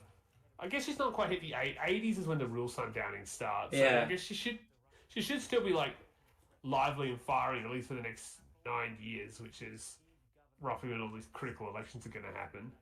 So I don't think age was go on. Sorry, I was just going to say, when I think back to 2007, age was a bit of a factor for Howard, right? And what was he, late 60s? What was Howard in? I want to say he was like 68, and age became an issue. Yeah. But I don't think that. Born I don't think in 39, so he would have been close. He would have been late 60s, I think. Yeah, it would have been 40. He was born in 30. Yeah, I think he was. 39. He was almost. He was born in 1939. So 68. Which meant 2009 would have been his 70th birthday. 2007. Oh, so you asked what you're saying. Yeah, so 68. Yeah, so he was about 2 years off in 2007. Yeah. Although I do feel like, I know, cause like Donald Trump is way older than that, and he won. You know, he won his election at his, like, he is like, I guess he's not quite 80 yet, but Howard wasn't even 70 yet when people. So maybe Australia has a bit more of a thing about age. Or maybe also, like, maybe times just moved on, because how old was Reagan when he won in 84? And that became he was a bit pretty of a old. thing too. But like Joe Biden and Donald Trump both won as like in their late 70s. So I don't know if age is going to affect Hanson as much. Also because she's getting votes from the countryside. Although, as you were saying, again, I keep using UK reform. I do think there is possibly a limit to Hanson's success if it's just the countryside. I think I'm struggling to see. We need to see, because like we just look at Nepean, right? Nepean was sort of a out of suburban Melbourne seat, and One Nation didn't do super well there. Like the Liberals and Independents finished above them. The problem with Nepean is that there's a concentration of 70 plus who are like specifically retired and outright homeowners. So the Liberal vote was always likely to stick a bit more.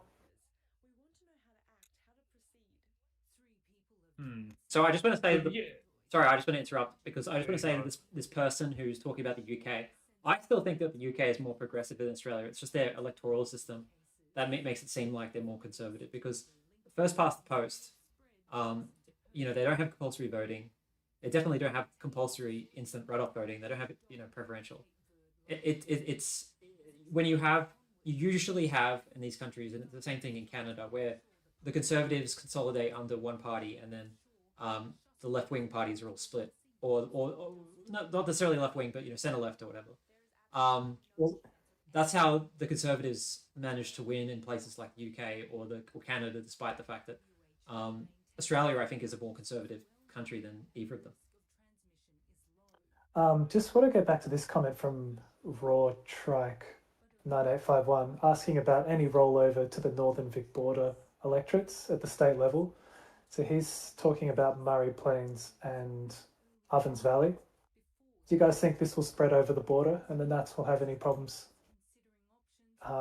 in some of those rural northern seats in Victoria?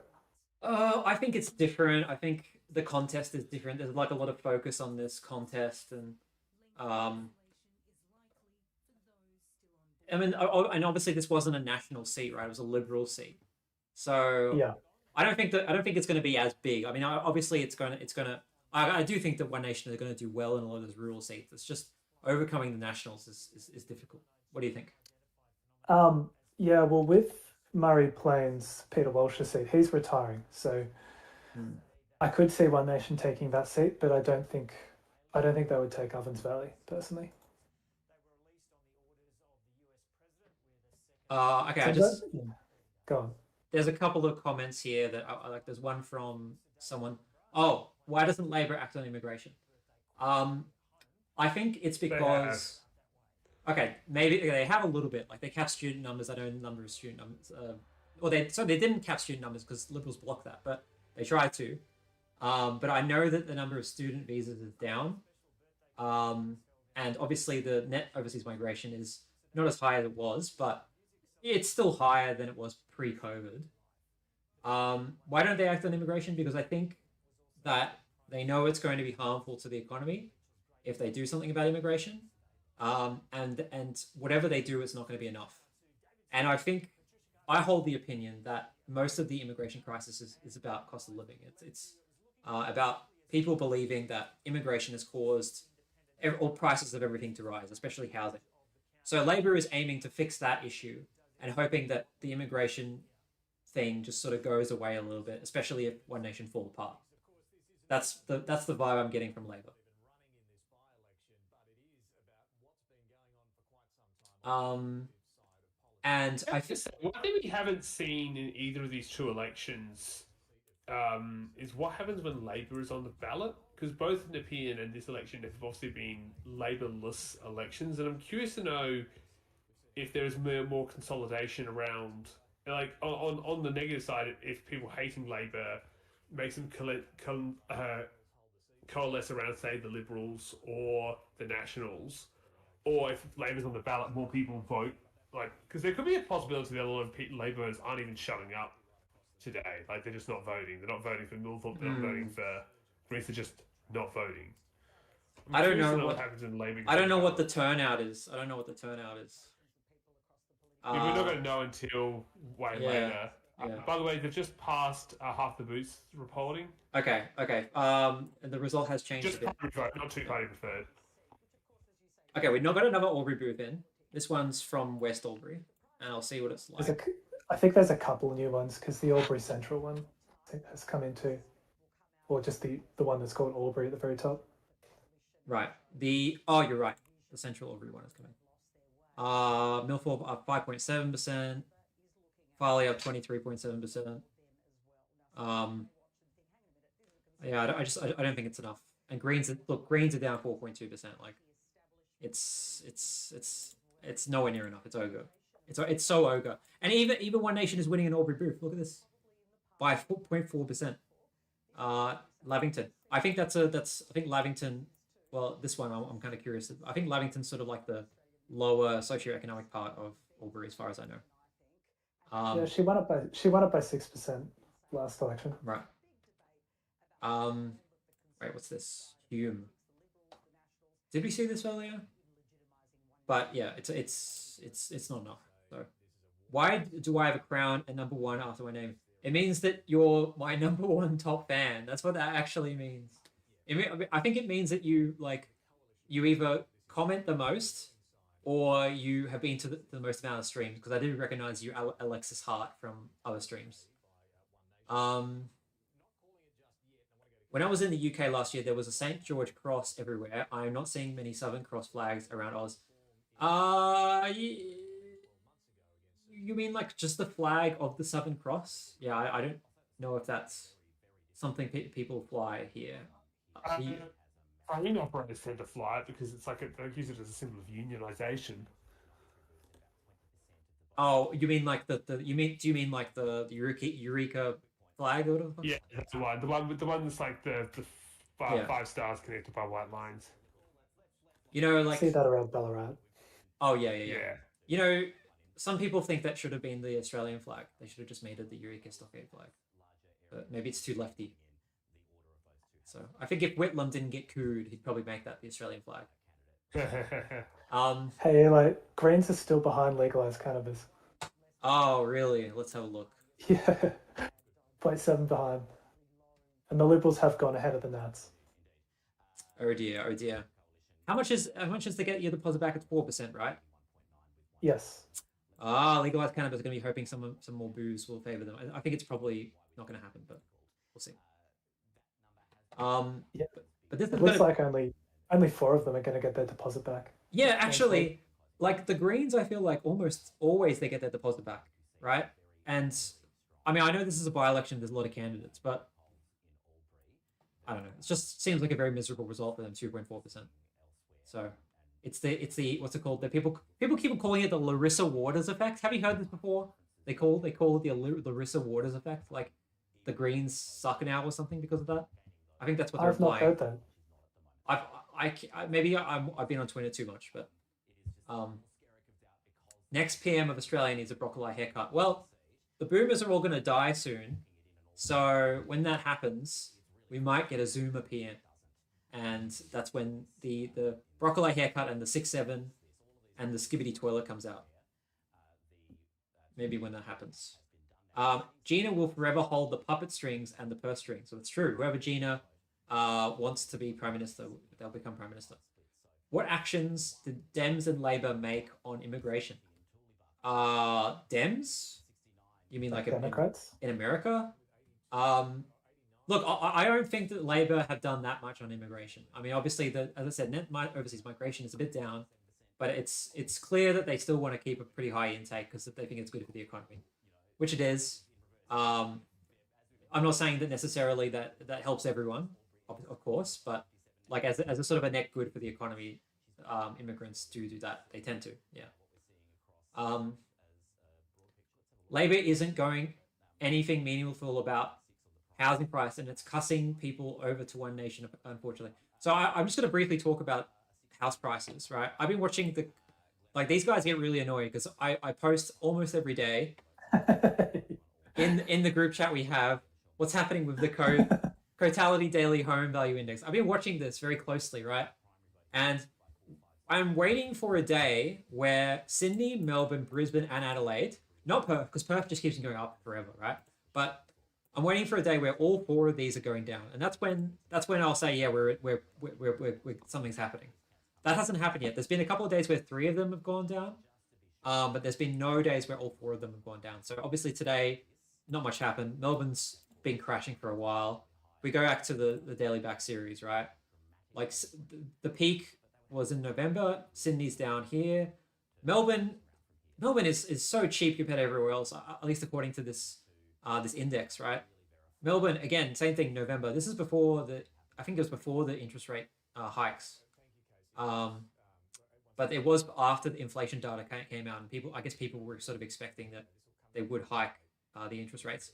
So since then, both of these places have gone down since November. All of these places are going up. Brisbane has caught up to Adelaide. Adelaide was pretty high for a while. It was the second highest after Sydney for a while, interestingly. And the capital city aggregate has stayed pretty much flat since it looks to be about this time last month.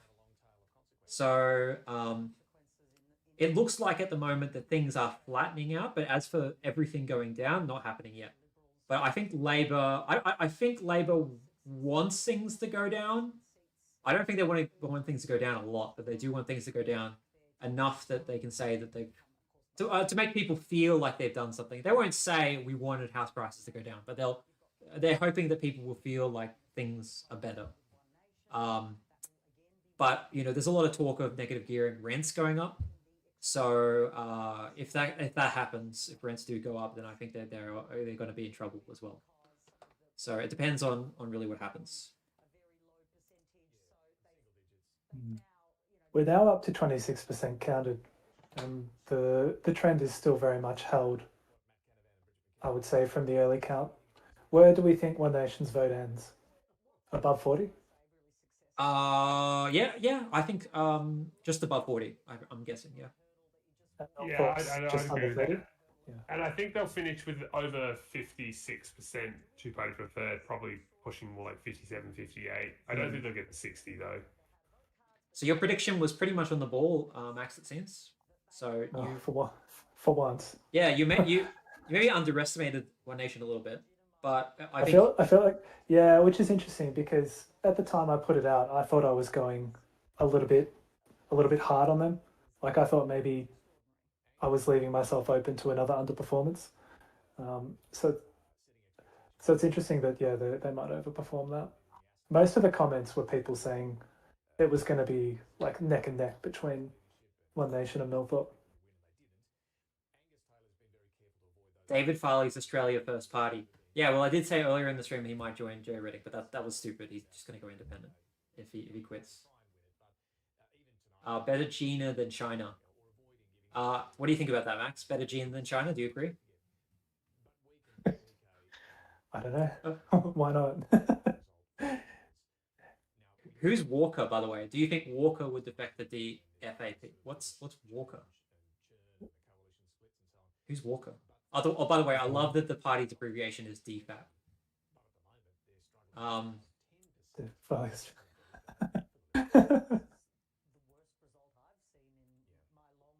He'll just be an independent, guys. No fancy name required. Yeah, I know. I thought it would be neck and neck until the LNP announced they'd preference One Nation. Yeah, well, I think they still probably would have won, but that really did help, yeah. We pay Gina for gas. Well, I know Gina pays a lot of tax. She's the biggest taxpayer in all of Australia. So you guys should be thankful to Gina that you can get schools and hospitals because she provides them for you. So I think you guys aren't thankful enough to miss Gina. We have a couple of pre-polls in, by the way. Not big ones, but they seem to reflect the debuts trends. Okay. So there's not some big, unless something huge happens in Albury. I don't see any dramatic shifts coming from pre-poll. She's winning the 2 canon preferred in the Albury Boos, but it's not really a surprise because she was winning in primary in these places as well. So, yeah. Better name would be David Farley's United Conservative Kings. The fuck? You vote for One Nation, you get Labour. What? How? Expect to hear way more of that if you're Victorian between now and yeah. We saw it with the UK local council. It's just going to drive Anthony Green up the wall. Have you seen how he hates all the lies about preference deals? And fair enough too. How is Albury going for One Nation? I mean, they're doing pretty well, but I mean, Millthorpe is. They haven't.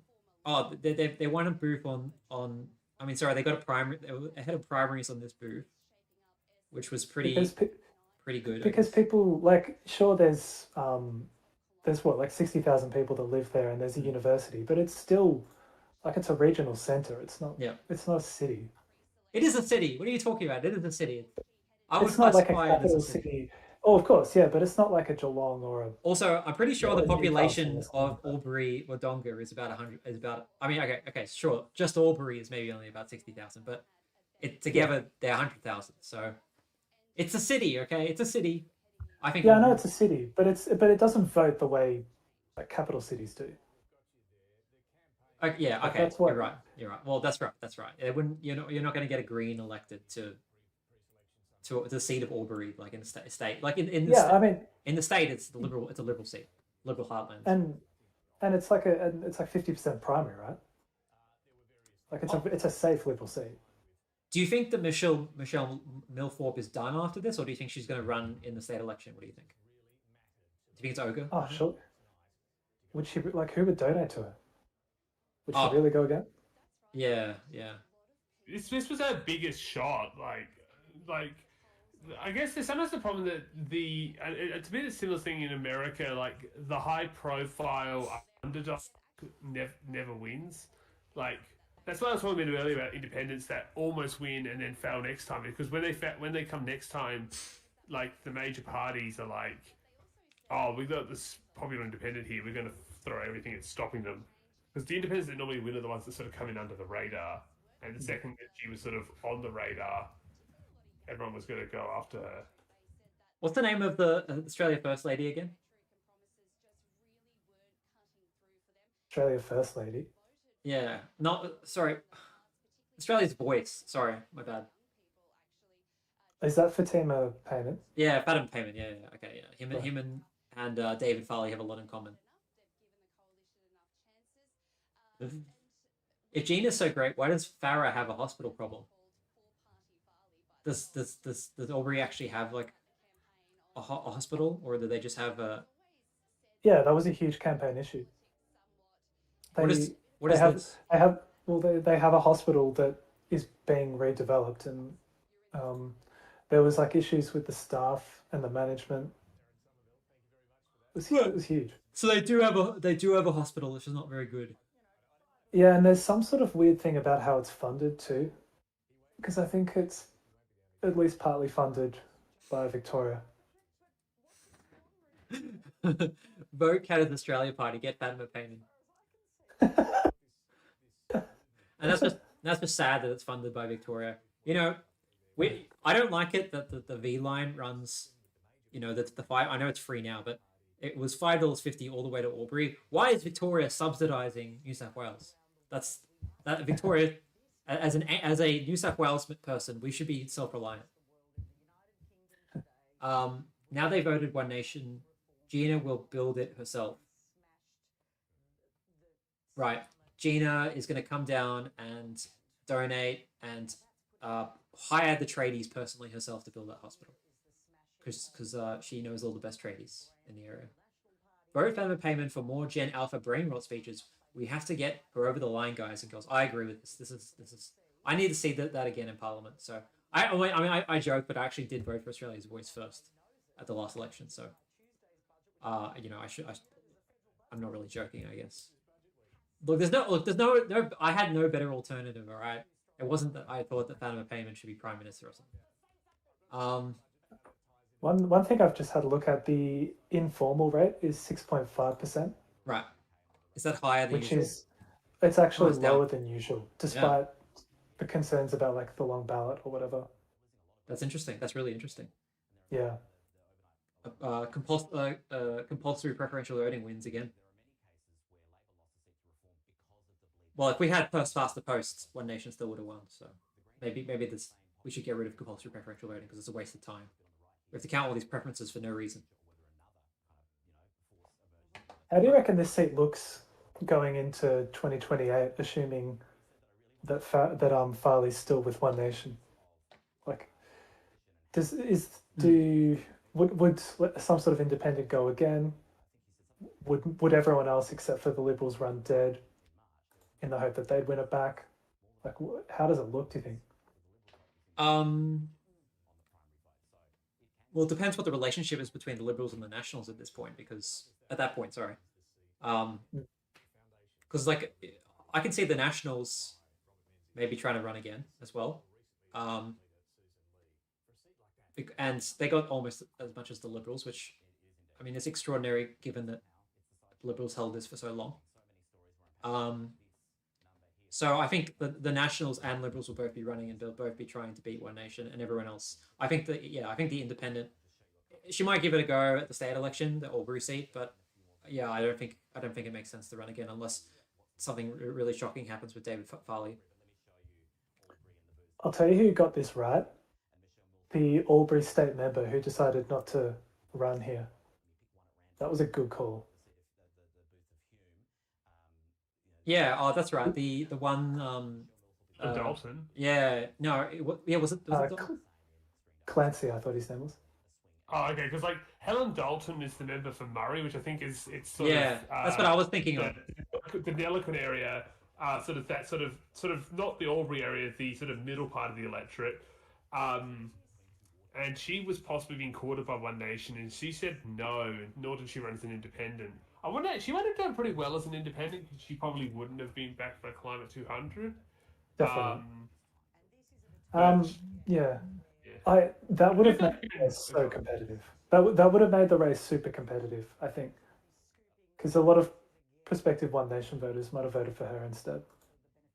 Yeah, I do think I do think though, with that being said, if you're an independent and you're not Climate 200, you're more of the right wing independent, you really should just go under the One Nation banner because um, it sounds like Hanson is probably going to give you a lot of freedom in some respects. Like, and like you can always just leave the party, like as a lot of people are expecting. Um,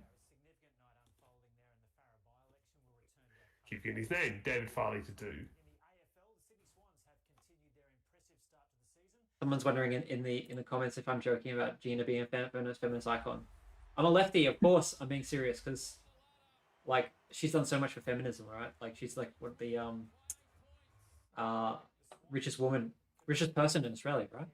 So and it's a woman. That's amazing. What would happen to the coalition parties in a 2028 scenario with a Labor government and One Nation opposition? Um, well, yeah. I mean, I think I don't know. Like, what do you think, Max? You're the one who always goes into fan fiction. So what do you think, Max? Well, what does that mean? So, as in, like, we've had the 2028 election and One Nation has more seats in the coalition. Is that what that means?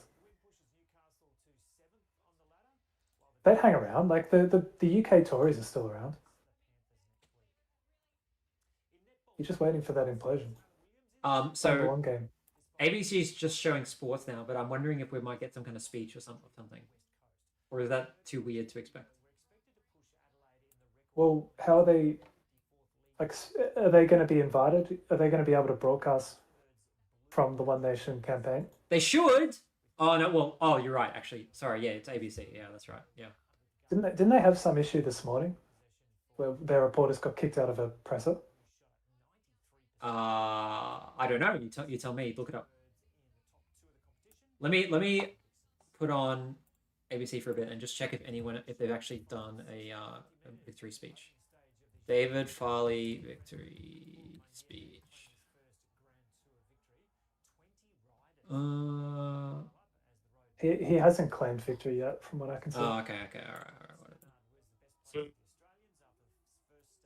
What were you saying? Someone. oh, to say like if you're a semi right wing independent, I feel like just running with One Nation, like it looks like Hanson's just sort of thrown out the recruitment drive for like whoever she can find who's a local member. You basically at this point got a good chance of winning a rural seat as a conservative independent. Um, and like it doesn't sound like Hanson's going to care too much. But like she obviously wants you to be a loyal member to the party, but like I think she's more keen to get just someone in under her banner, less so someone she knows she can control. So yeah, like I wouldn't be surprised if there's a lot of independents running under the One Nation banner at the next election. That was yesterday. That were kicked out apparently. Oh, okay. Solomon, I think the problem is that too many of those kinds of prospective candidates and figures just can't get along with Pauline. Like, That could be the case. like Jared Rennick and Palmer and all them. None of them get along with her. The ego is just too much. That is true. I think One Nation would do particularly well in the places which have migrants, but they aren't like, you know, they're like second or third generation migrants. You know the most anti migrant people are first generation migrants, right? Yeah, or second generation. Yeah, I know. Migrants the second they get their Australian citizenship. This country ain't big enough for the. Actually, this is we're gonna go, guys. We're going back in time, and we're gonna discuss some classic electorates. Yeah, so they're still ABC's going back to talking about Farah, which is what I expected.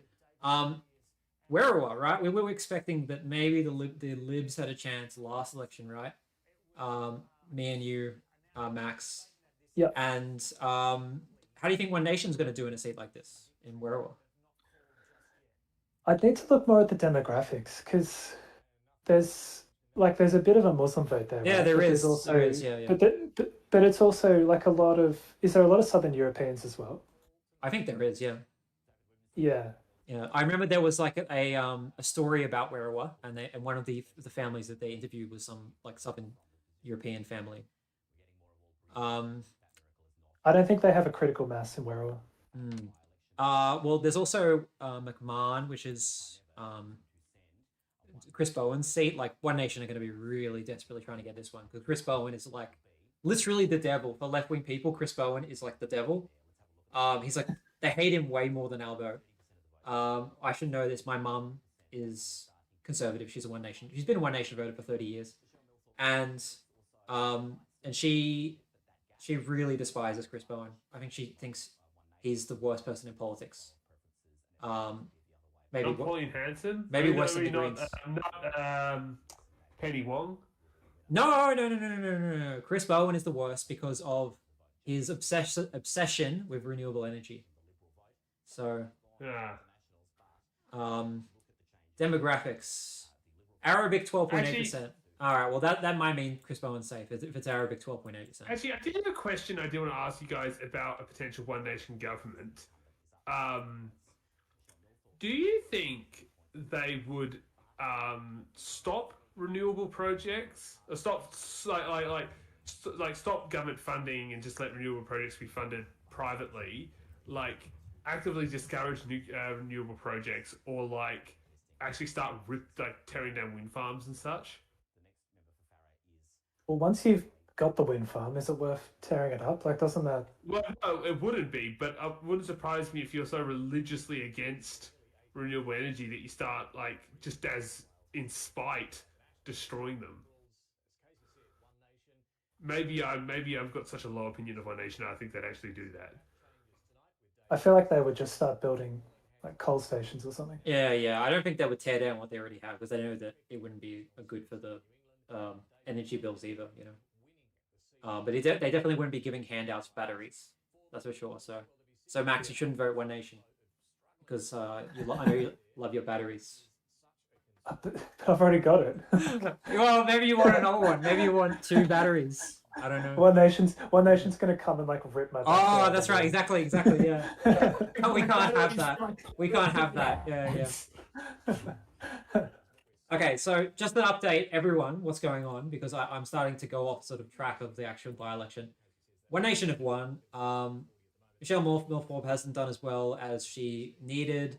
She got a 7.5% swing to her, but she needed more than that because there was like, you know, One Nation getting 42 and Labour wasn't in the race to give her preferences and that kind of stuff.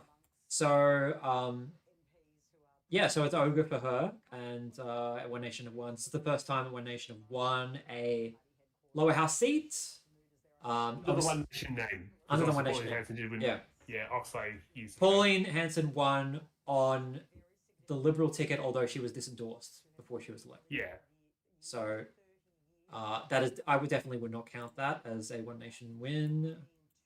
I want to see what happened in Hay. I love Hay. This is like, I always go past Hay because it's on the way to Adelaide when I drive to Adelaide. And I say, hey. I don't know if I've ever. No, I have stayed at Hay. Yeah, on the way to Adelaide. It's basically the same as every other. I mean, Millthorpe's up to 6.2% here, so, but pretty much the same as every other regional seat. How's the race running so far? Well, it's Ogre. The race is Ogre. I don't think Millthorpe is going to catch up from this point. She's actually going to swing against them. Yeah, Denelico and pre-poll has come through, and Farley's got basically half the vote. Right.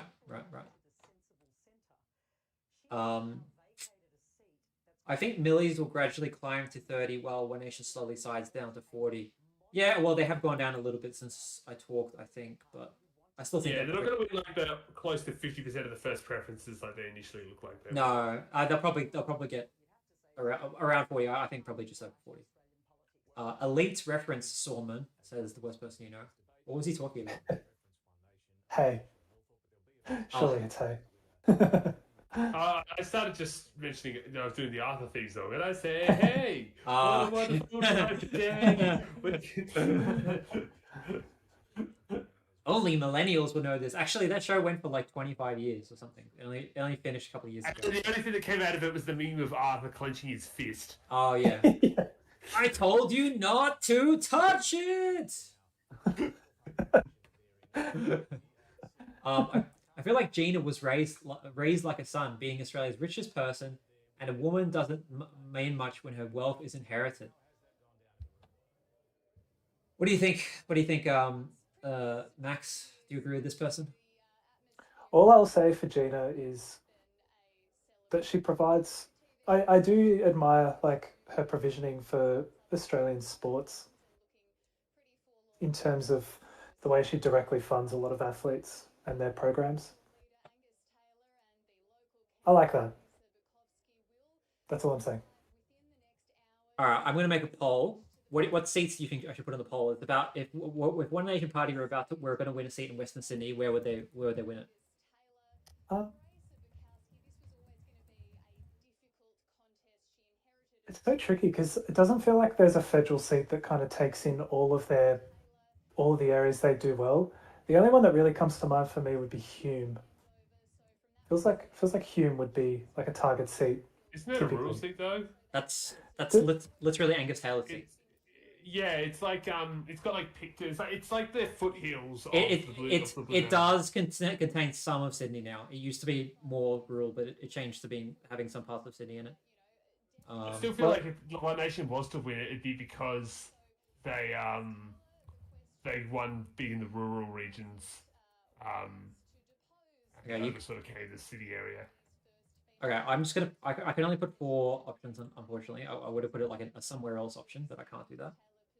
Um,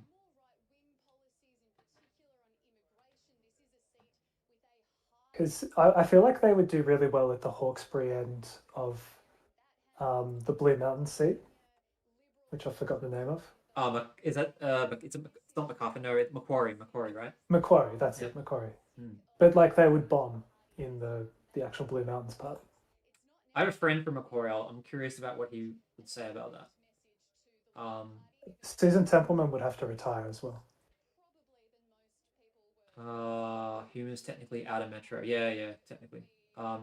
Angus loses his seat to One Nation in the next election. It'll be truly a well done Angus moment. Melissa Yeah.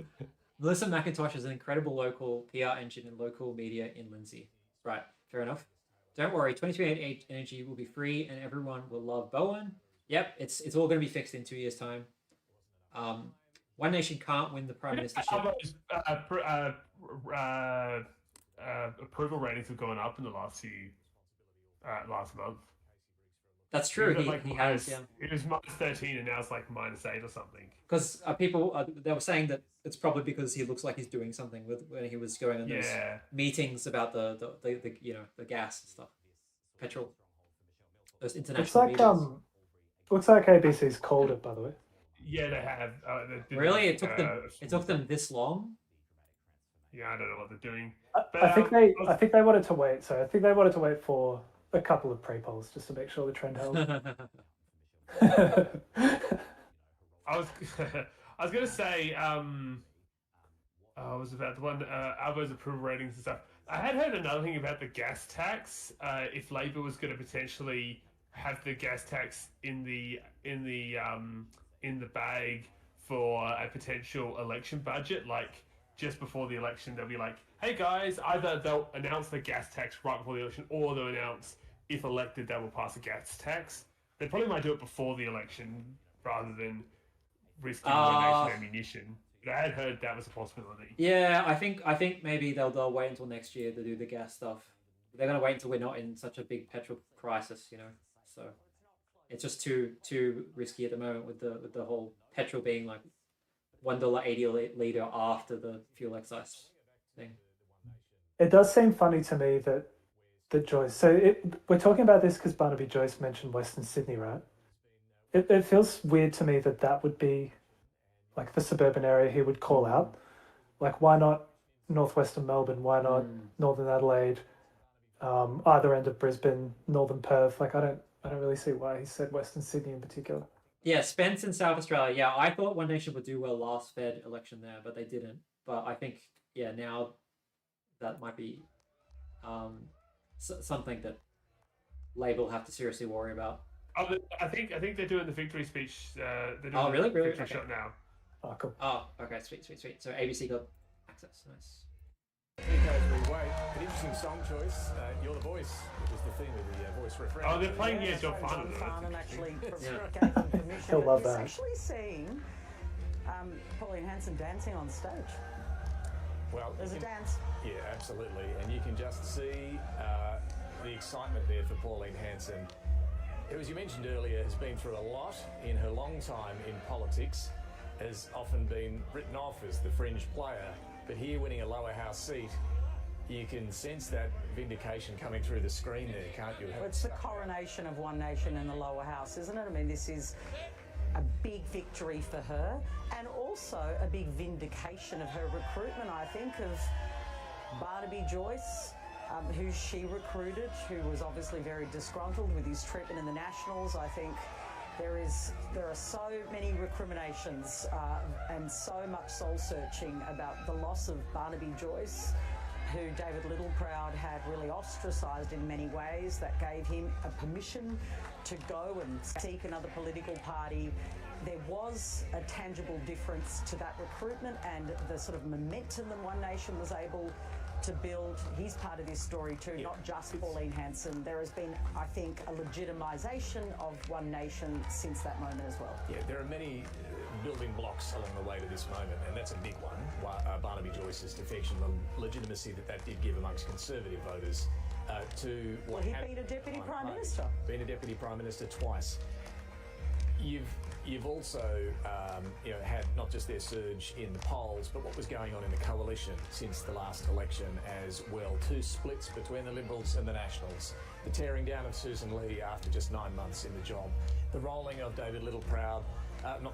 His decision to go in replacement by Matt Canavan as the Nationals leader. So all of that change and turmoil and breaking up, getting back together, was clearly a vibe of chaos on the coalition side. All of this has contributed to the dancing that's going on right now in that One Nation function there in Farrer. Well, they do look like they know how to have a party, don't they? They are certainly giving it a red-hot go. I mean, I don't know if we can split screen with the Liberal Party function right now. I suspect there's a real different vibe going on at these two parties. There's a lot of Aussie, oi, oi, oi going on. Obviously, the celebration, is quite obvious. They have won their first lower house seat at a time of great upheaval. She is the giant killer, really, isn't she? She has been able to bring a movement with her. And I think this is David Farley. Let's listen.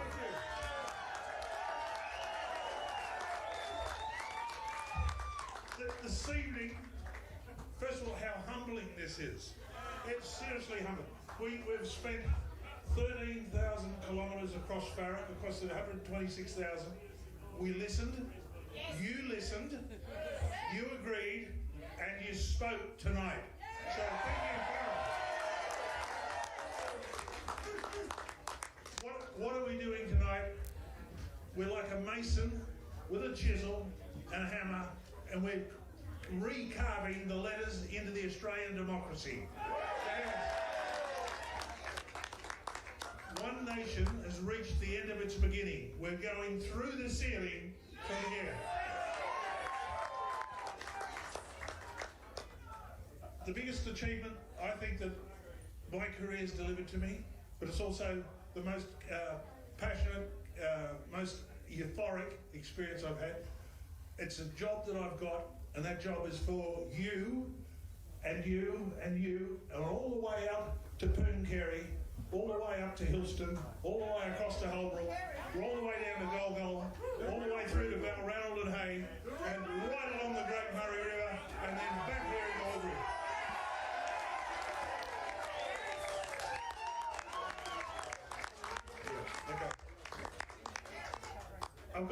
three great ladies here tonight with me. One of the greatest, the second greatest, and the first greatest, and my daughter Emma.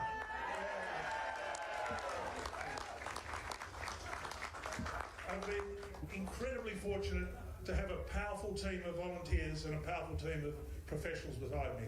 But besides having the senators, not the senator, the member here, but the senators with me, a great team of people all the way from HQ in Brisbane who knew what they were doing. They championed me with a young man, but he was very, very capable and impatient at the same time. Where are you, Charles? Come on. Charles Wyndham, put up your hand. Where are you, Charles?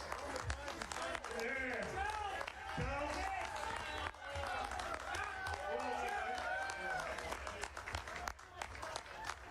You know, I'm on one end of the age spectrum and he's the other, but there is the future of One Nation and the future of Australia. Very capable.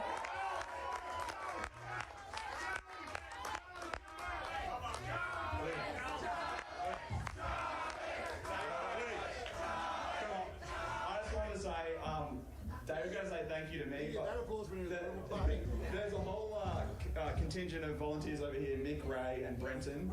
And who you've all met at some point, I'm sure. And they deserve just as much praise.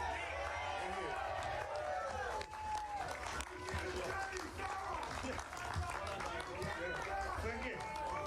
Thank you. Brenton, talk about a bit of tall timber.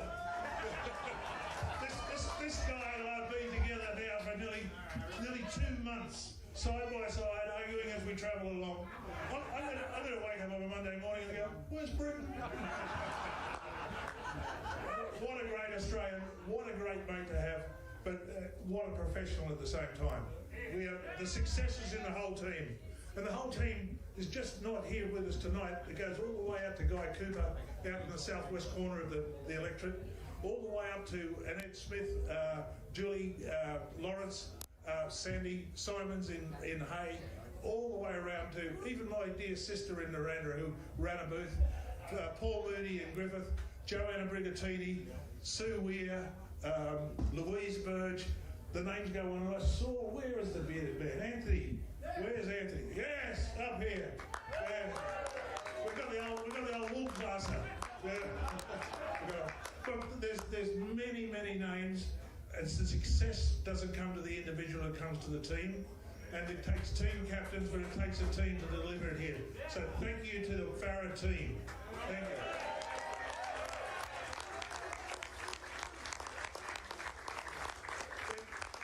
You know, everyone takes one for the team, and there's a great volunteer we had who had to take it on. And Alan Beale, are you here tonight, Alan? Yeah. Where are you, Alan? Yeah. Right. Well done, mate. Yeah. Well done. And Australian veteran as well. Yeah, good on you, mate. Thank you. Yeah. As they say, that man takes no shit from no sailor.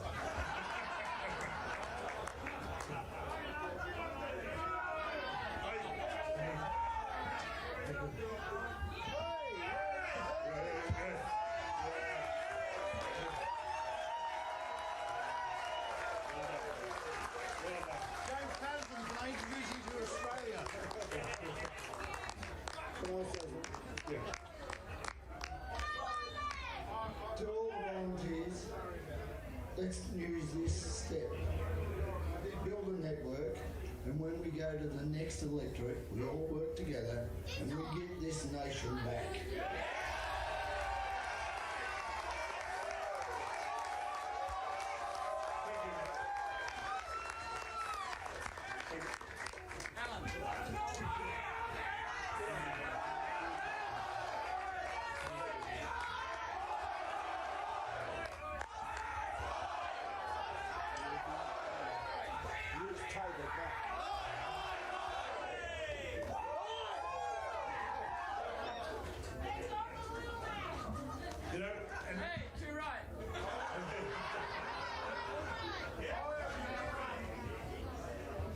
besides the energy, the commitment, the compassion from the volunteers, there's others out there.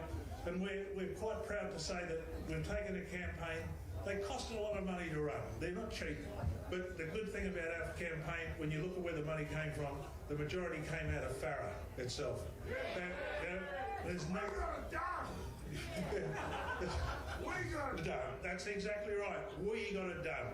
So a great thank you to all the people who have donated, all the people that have committed themselves to Farah, and more important, we're committing ourselves to you now. I look across. It's been a competition, and I've got to speak about the competition that's out there. They fought well. I'll say thank you. They fought well. Did they fight clean? Well, that's up to you to determine that. Say that again. Right. But there was one gentleman in particular. I really enjoyed his company. He was a real Aussie, and that was Gary Pappen. And so Gary, well played, well fought, and mate, we'll see you back on the hustings again, I'm sure.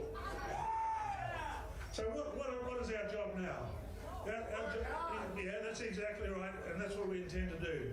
We're going to focus on a couple of really big things that we can do immediately. We want to get the cost of living down. And our first target, we're going to start there, is on this damn net zero program.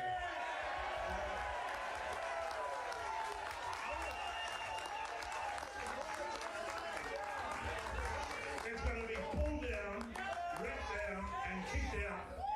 It's not what Australia wants, and it's not what Australia needs. That sounds like ripping up renewable projects to me. We've got to have policy that fits Australia, not the world.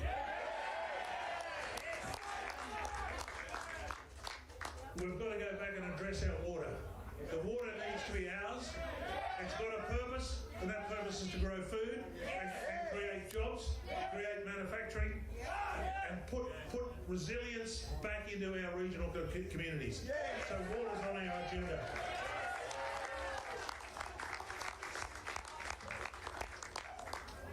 The responsibility of any government is to look after the health of the nation.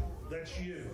Not the financial health, but it's your health, your family's health, and your generational health. All right, we'll come back to the One Nation event once we hear from Pauline Hanson, David Farley going through a list of thank yous there, but the winning candidate... Why did they cut him off? ...election, PK, we heard David Farley earlier. Yeah, so One Nation has reached the end of the beginning. I thought that was quite a powerful... Why would they cut him off? Where they're setting their sights after tonight's historic victory in the seat of Farah for One Nation. Yeah, I don't know. Shows that he's actually a very strong and confident. They'd heard enough. All of the dancing with all the political parties. He's been What they didn't want to seem like they're just like what's the word? Like cheerleading for him or something? Is that? I don't know. Maybe they got worried by the open mic. It's just all these geezers getting up. Like that is the most unhinged but like most interesting, like what's it called? Success.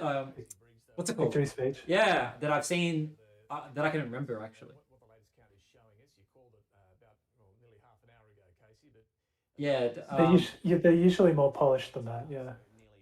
Just over 45% of the voters in now. These figures really are. By the way, it looks like that One Nation did have won a booth in Albury. They've won Lavington East. We may be starting to see that settle down. Ray Sipakoski, the Liberal candidate, is on 11.5, 9.6 with the Nationals. We've just had recently a I might head off soon, guys, because I need to have dinner. I don't really know much more to talk about here. That's okay. That's okay. Well, thank you for joining us, Solomon, for the stream. That's all good. Thank you. Sorry, the channel's being quiet again. I hope you guys enjoyed the Tasmania video that I made a few weeks ago. Did enjoy that. Very good. And then I guess I've got to work on my ACT video soon. You weren't here the other day, but that's fine. We had like more than enough commentators. How many did we have? Like there was like four of I think. us. Yeah. We got the big election coming up soon, so there'll always be I was going to get the end of this year to cover together, but I guess until then, I'll see you guys all later. All right, see you later. See you, Solomon.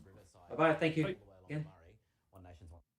I was trying to like get it to a point where like I could still barely hear ABC, but I can't do that. So I'm just going to go back to here. So as you can see here, there's a booth here in Albury. Did the Liberals win any booths in Albury at the last Fed? Oh, look. And it looks like she's won the two. No, they didn't. Right. And did she win any booths in Griffith last time? No.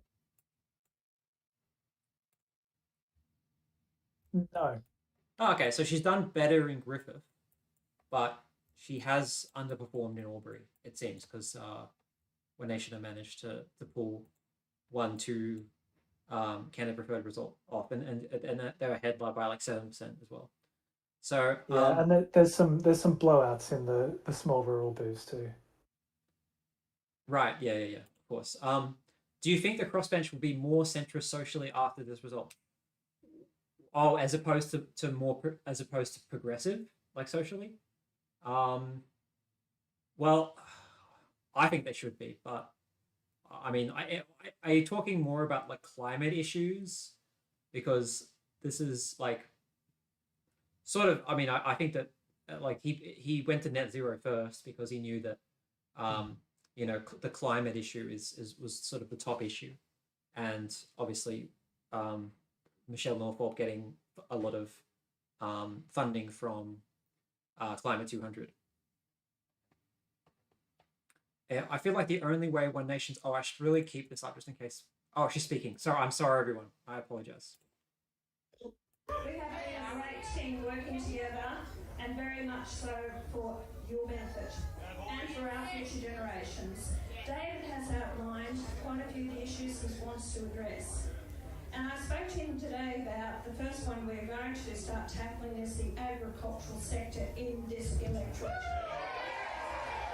The farmers have been forgotten for far too long, and they're struggling to actually survive. I want to hold a forum here in Albury-Wodonga, call the farming sector. I want to hear from you what needs to change, how we're going to move forward. And then we're going to go on to another area and in the States, and we're going to form an agricultural policy that's going to fit Australia, not overseas.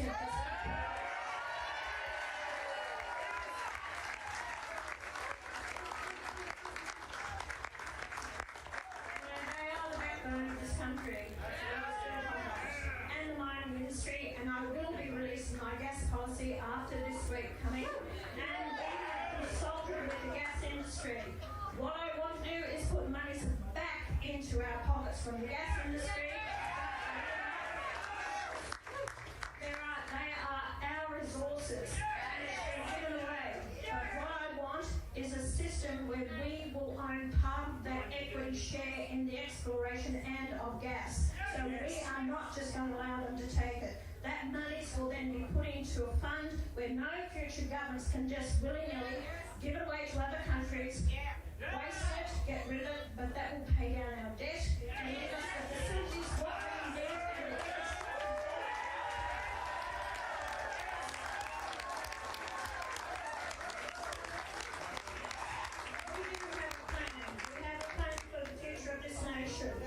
And we want people that want to be Australians. I don't want immigration by no means, but I want people that come here to this country. I don't want Sharia law on our borders. I want free people that want to come on board, to be Australians, and to join us in this journey of making our country the greatest country in the world again.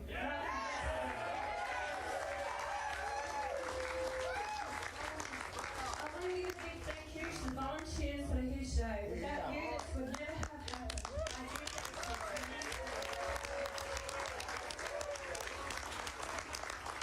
My deepest congratulations to David for winning his seat. It's okay to have the banner of One Nation, but it also comes down to the candidate. And I think he's done a fantastic job. And the respect that he has for you, the people in this electorate, is astounding. I've heard your comments about him. I also would like to congratulate and thank his wife, Janice, and his daughter for their support, because you have to have your partner on your side to do this trip, this journey. It's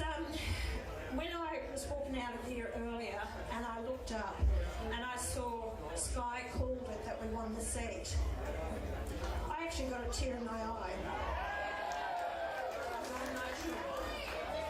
Until it's cooled. You have no idea that I've been sort of on eggshells. Everyone says, you know, we look like we're going to win it, but until it's cooled, you really don't understand the journey that I've been on. I'm so fortunate to have so many great colleagues working with me. Malcolm Roberts has been with me for 10 years.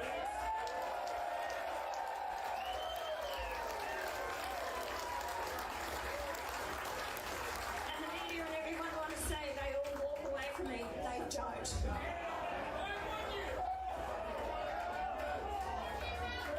Then I've had, you know, Sean, he's our Senator for New South Wales. He's your Senator.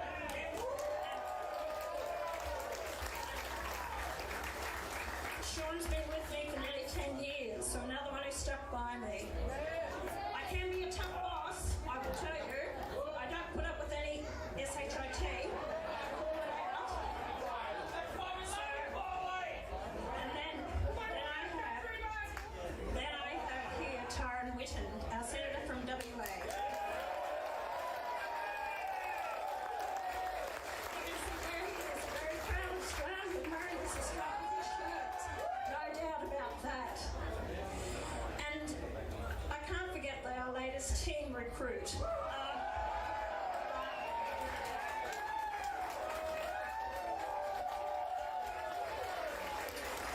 You know, when I hear some members of Parliament, I don't need to actually say who they are. When they say, oh, well, they walk away and they don't stick with One Nation, well, God, hell, you lost one of your own that was Deputy Prime Minister of the country. So don't have a bloody go at me because I like my biggest one members. You've lost one of your biggest and you didn't even know you had the best there beside you. Please have be with us. This is the journey that we're going to go on. But we're going to look forward to the future. And the people out there who may be watching this, we're coming after those other seats. If they have not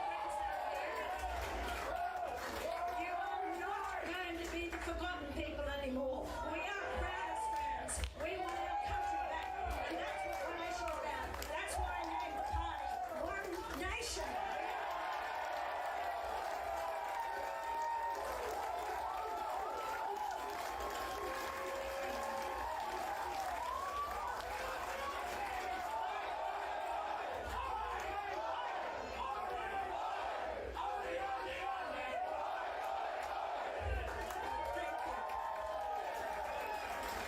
Now we're going to mingle and have a few photos if you want it.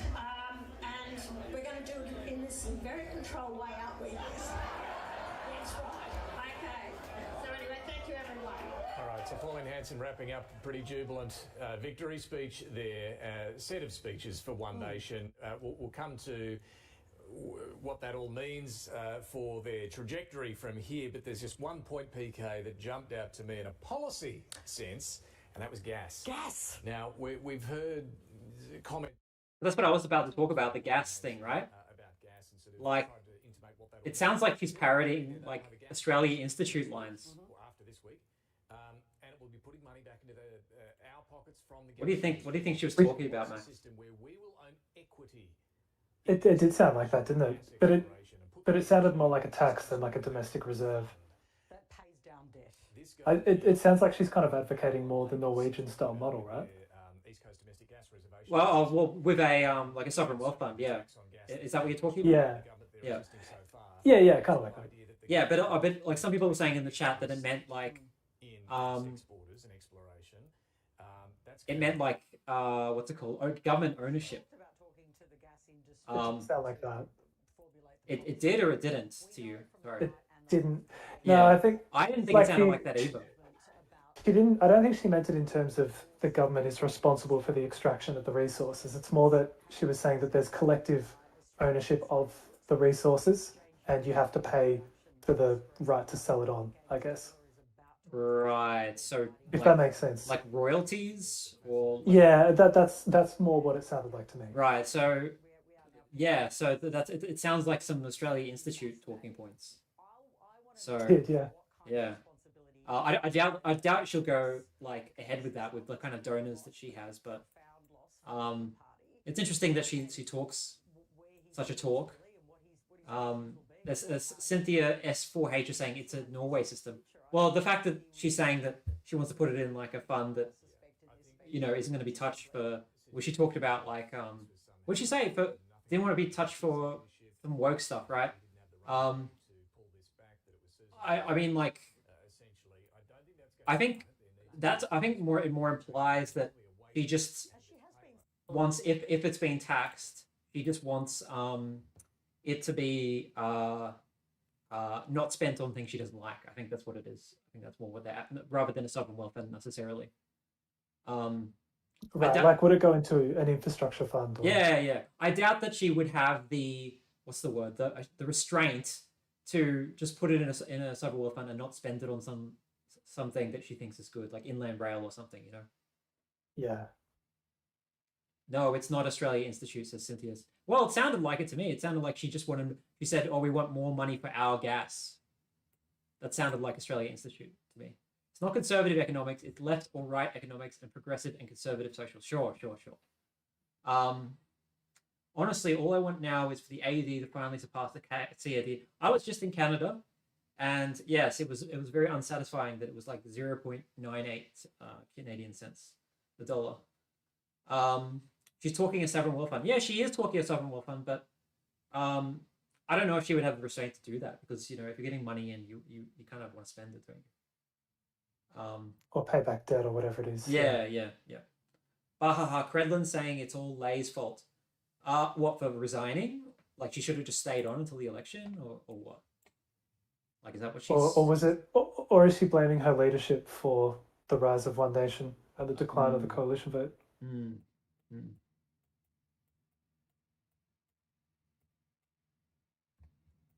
Trying to see if what's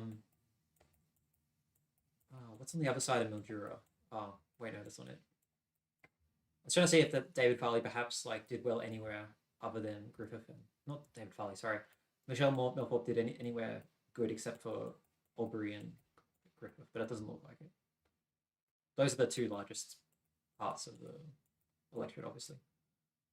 Yeah. I think how did she go in Leeton? Where is Leeton? It's kind of just to the southeast of Griffith. Let's see. She hasn't won any of the booths, but she's improved on some of the margins there. Oh, maybe she hasn't actually. I know that she spent a bit of time there, and I think the ABC ran some stories and featured a few voters from Leeton. Oh, Leeton, right? I found it. Yeah, it does have a couple of booths. Yeah. She did better than like in most parts of the electorate. Yeah, interesting. Some of the postals have come through too. Don't know if you saw. Oh, really? Okay. Is that what do they sort of show? They're breaking like 58-42 One Nation. The Liberals doing a little bit better there. We've got the Liberals giving a speech now. But I'm still so incredibly grateful for the experience. It really has been the best experience of my life, and I wouldn't change a thing. I have called David to congratulate him. It did go to voicemail because he was on the TV when I did that.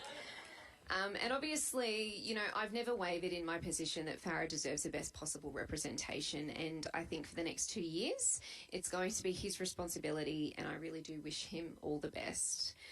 I wanted to say a big thank you to all of the other candidates who did put themselves forward. We all copped quite a kicking, I think is fair to say.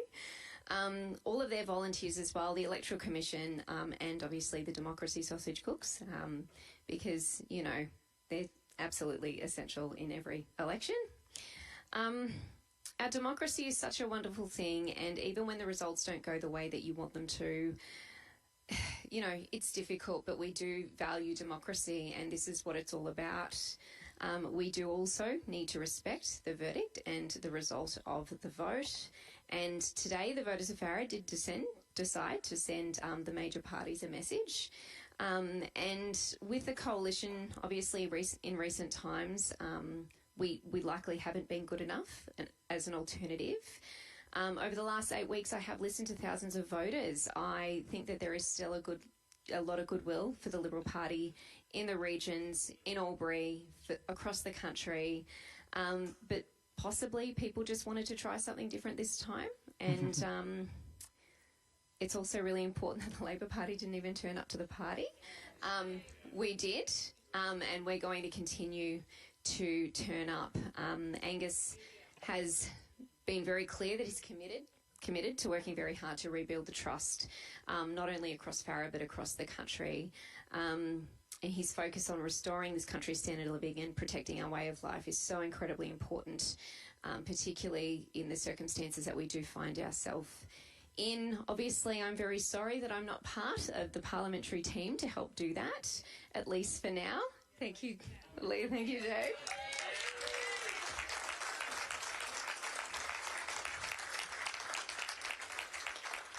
But I do genuinely wish Angus and Jane and every member of the Liberal team all the best. Our country needs a really strong opposition, and you guys are it. We also need a better government, so we really need to rally when it comes to the next federal election. I've been saying 2028. I don't even know if we'll get that far.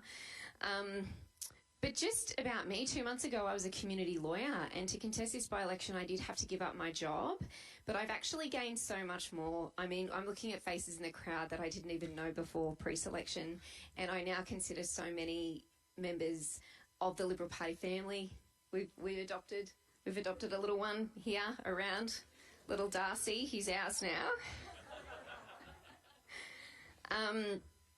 But yeah, listening to people across Farrer, it's such a privilege when people do share their story with you. It's like they actually are wanting you to change their circumstance, and it's such a privileged position to be in. And I know, Justin, you do such a wonderful job locally. And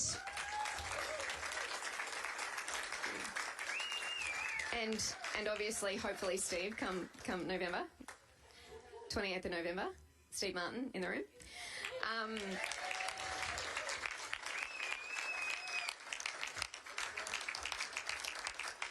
But, you know, it's been such an honour going out across the regions, meeting people and families and small businesses and farmers.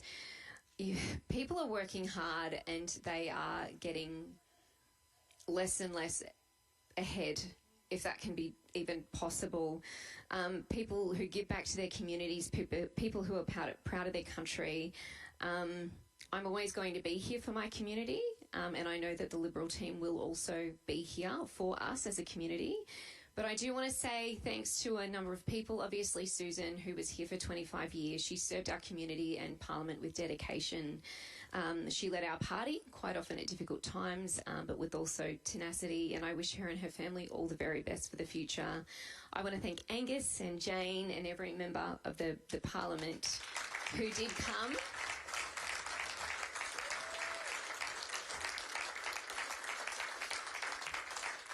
The level of support that I received is something that I wasn't prepared for. It's been wonderful, and yes, every member of Parliament that has come, but also I just want to give a shout out to staffers because you are equally as wonderful. And, you know, I think you guys do get forgotten, but it's really important that we do give you a shout out. I think we all knew that it was going to be a tough fight, but it's something that I'm willing to continue to fight for because we need to, and Farrer is so incredibly important. Also, Tony Abbott, who sent me a text, who I think I can now call a friend. I've had a couple. And I'm not sure who got the bigger kick out of meeting him, myself or my parents, so that was really, really nice. Obviously, to the campaign team, Andrew Hurst, we know that this is his last campaign, and I'm obviously very sad and we weren't able to bring it home for him. Also, Mark Neame and the team at the Federal and New South Wales Secretariats. You guys have been amazing, and I can see you all because I've got my glasses on, right? You really have been amazing. The level of support you've provided has been just... I can't express how thankful I am for the experience and for trusting me with this. So, yeah, obviously, despite the result, I couldn't have asked for better support from not only FedSec, StateSec, from members of Parliament, staffers, but all of the volunteers and all of the people who did actually vote. So also want to thank everybody in the Farrer Conference of the Liberal Party, everyone who has worked so incredibly hard, working long shifts at the polling booths, who have helped out in other ways during the campaign. It's so incredibly important, and I don't think I'll ever be able to thank you all enough. You know, we have, you know, people from the Young Libs, we've got people from Wodonga, the Victorian Party. It's so incredibly important that, yes, we are in a rebuilding phase, and I think, you know, as the Albury branch and as, you know, the FEC, we actually really do need to work towards unifying us and bringing us together so that we can actually be stronger as an FEC and having better friends over in Victoria, because you're all wonderful and you're just, it's just been wonderful and so enjoyable. Obviously want to thank my family, my mum and dad. Yeah.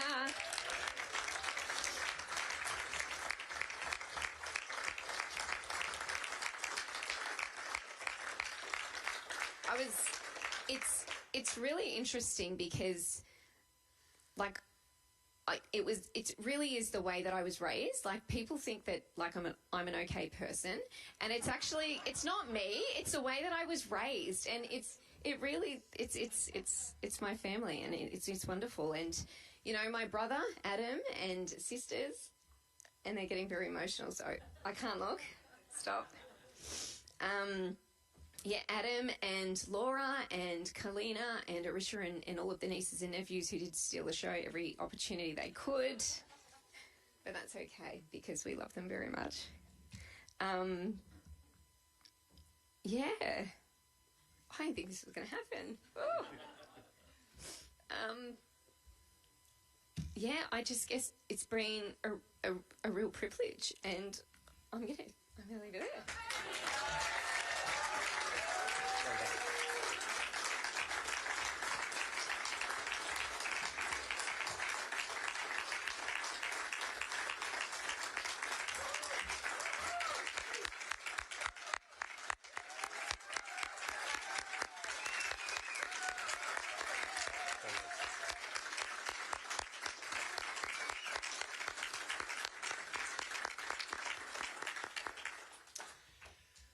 Well, so well said, Ray.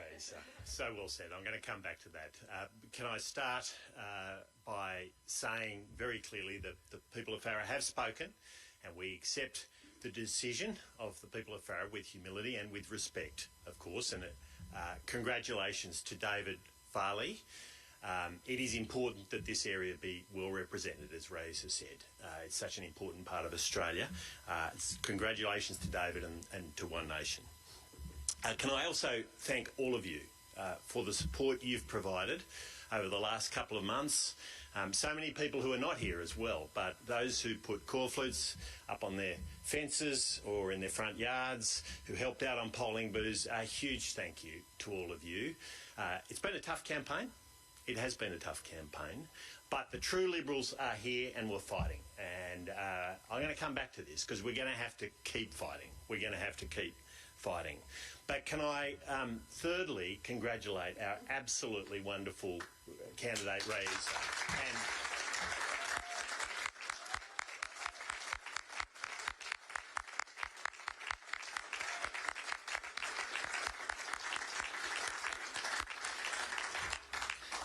I think all of us have been touched by Reese's warmth, her charm, her intelligence, her hard work, her commitment to Liberal values, the belief in hard work, the belief in family, and what a beautiful family. I mean,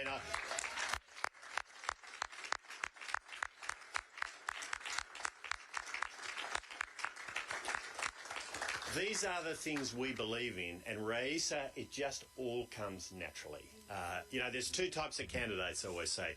Those who you want to get in front of voters because every time they meet a voter, they're winning votes. And those who you've got to be a little bit more careful. Raisa is the first of those, let me tell you. And we didn't have the time we wanted. And if we'd got Raisa in front of a lot more voters, I know she would have got a lot more votes because of who she is and what a wonderful person she is. Now, this by-election was always going to be a mountain to climb for the Liberal Party. And we have to take away some hard lessons from this and from what we've seen since the last election and from the last election.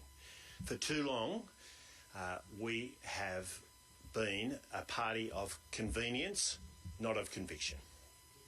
And that must change.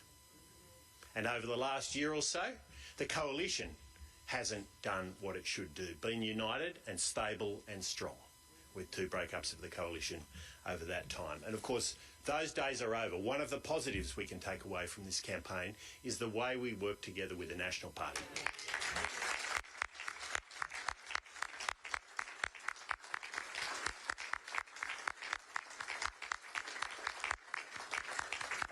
We needed to demonstrate that to the Australian people. It was crucial we did that.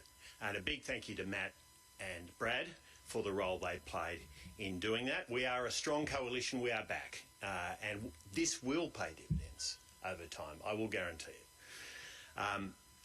Moving forward, we need to take our medicine. We need to take our medicine. And we have to be honest in our discussions with the Australian people. We have to be honest that mass migration has not worked for this country. 1.4 million people in 3.5 years. It has not worked for this country.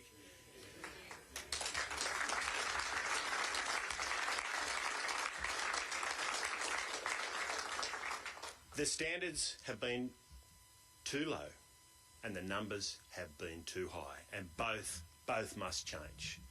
The net zero ideology that Chris Bowen perpetuates every day has driven industry offshore and has driven up the price of electricity for businesses and for households across Farah and right across Australia.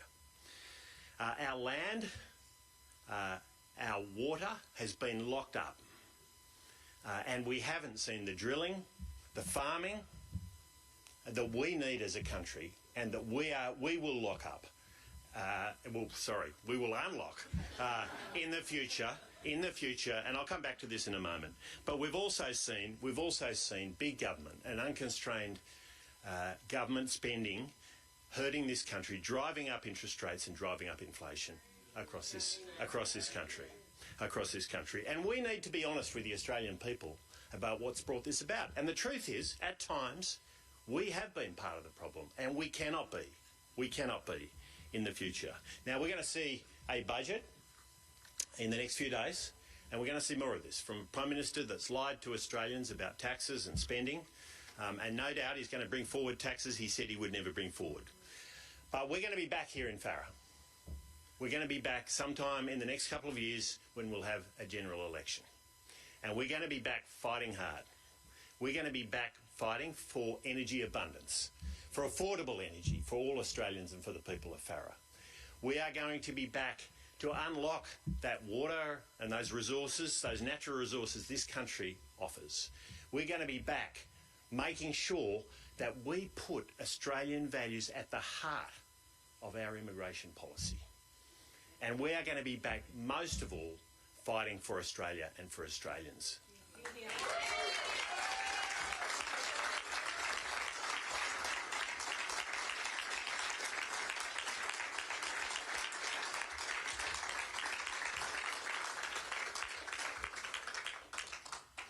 But we're also going to be back in a very different context of the general election.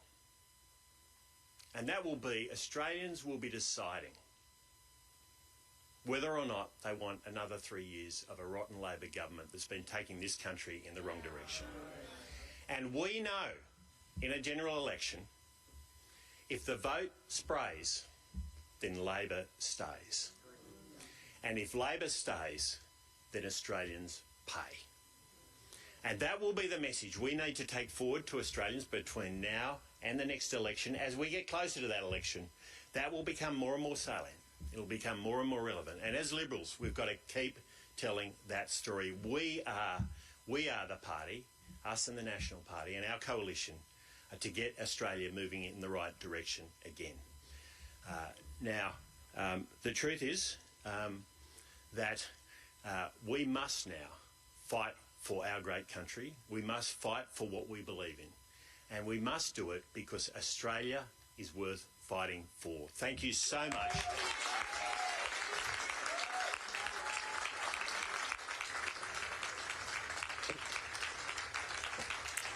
Angus Taylor, the opposition leader there, and the Liberal candidate Raisa Bukowski, who has managed at the moment a vote of just over 11% in Farrer, and historically terrible night for the Liberal Party. What we heard from Angus Taylor there, though. So, Angus Taylor, do you think he'll stay leader before the next election? Or does it depend on how One Nation does? He definitely stays up for now. Is the only other proper candidate Hastie? Yeah. Do you think Hasty's just going to wait until, after the election and after they've got a bad result, and then? Does he have party room support though? He'll have enough if Taylor is polling like this closer to the election. Right, but like mods will help roll Taylor for Hastie, do you think? I mean, eventually, if the moderates. Yeah. Well, I mean, if they're facing a wipeout, then they would do it, right? I think there probably needs to be defections in order to undermine Taylor's leadership to the point where they would consider changing leaders again. So when you say defections, you mean like members of parliament switching to One Nation? Yeah. Well, it's already happened with Barnaby, but was that under Susan Ley? It was, yeah. Oh yeah. Sorry. I just grabbed the drink while he was speaking, but this is the MRP, right? And I was just looking at firstly, Pauline is from Bow Desert, which is firmly in right. Is that in like the Ipswich part of right, or is that in the Lockyer Valley? No, it's in the what is this called? Scenic Rim. Oh, okay, Scenic Rim. Yeah. It's below. Yeah, you know what it is. It's below Logan City, right? Okay. And like if I go to like the MRP, right, like right is like 62-38 if I can find it. Those are the Labour seats. Yeah, Blair is like 50-50, right? But like we go to where are we? It's here. Yeah, 62-38. So she'd be pretty, even if things are the same as then, that's a pretty good seat to go after, considering she lives there, I remember when I think like last year there was an MRP, or maybe what's it called, 6 News did like a prediction or something, and the seat that they were giving to One Nation was right. So I do think that, I mean, it makes sense for it's where she lives. It makes sense that if she goes for that, and if they're polling this well, I think it makes sense for her to go for a seat in the House of Representatives, because what other chance is she going to get to do that? If they're polling this well, like why not? Why not? Like, especially if she has any hope of she wants to become Prime Minister or anything. Sorry, I'll let you go. Yeah, no, I totally agree. Just thinking, with what changes do you think will happen in terms of the redistribution? Because right is massively over quota, right? Okay, so here's where we get into the fun part of the night, where we go completely off. But this is my idea for a redistribution, for Queensland, right? And like right currently has this awful part of like Lockyer Valley. I mean, I don't think. Well, I think the question is like, will One Nation lose support if they don't have the Lockyer Valley? And I'd say no. I think this place here is perfectly fine for One Nation. I think, what is it, Scenic Rim? I think that's a perfectly adequate place for I mean, I don't really know. Like, I can't really tell like what's a good what's good and what's bad. But she lives in this part, so yeah. Which platform is Susan's statement? I don't know what that is. What's Susan's statement? Sorry, go on. I wasn't going to say anything, but I can see a lot of comments talking about the Demos MRP. I think I remember it had a really, like in terms of national vote share, it had a high One Nation vote and a pretty low coalition vote.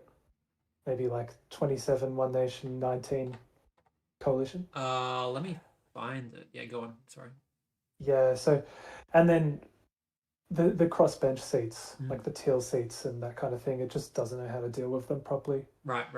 So its total numbers are kind of cooked. Okay, so yeah, 27%. That's pretty high for One Nation, but they have been polling around that. But but the only seats that One Nation would be winning off Labor in this one, Labor still has majority, is these. Like that's it.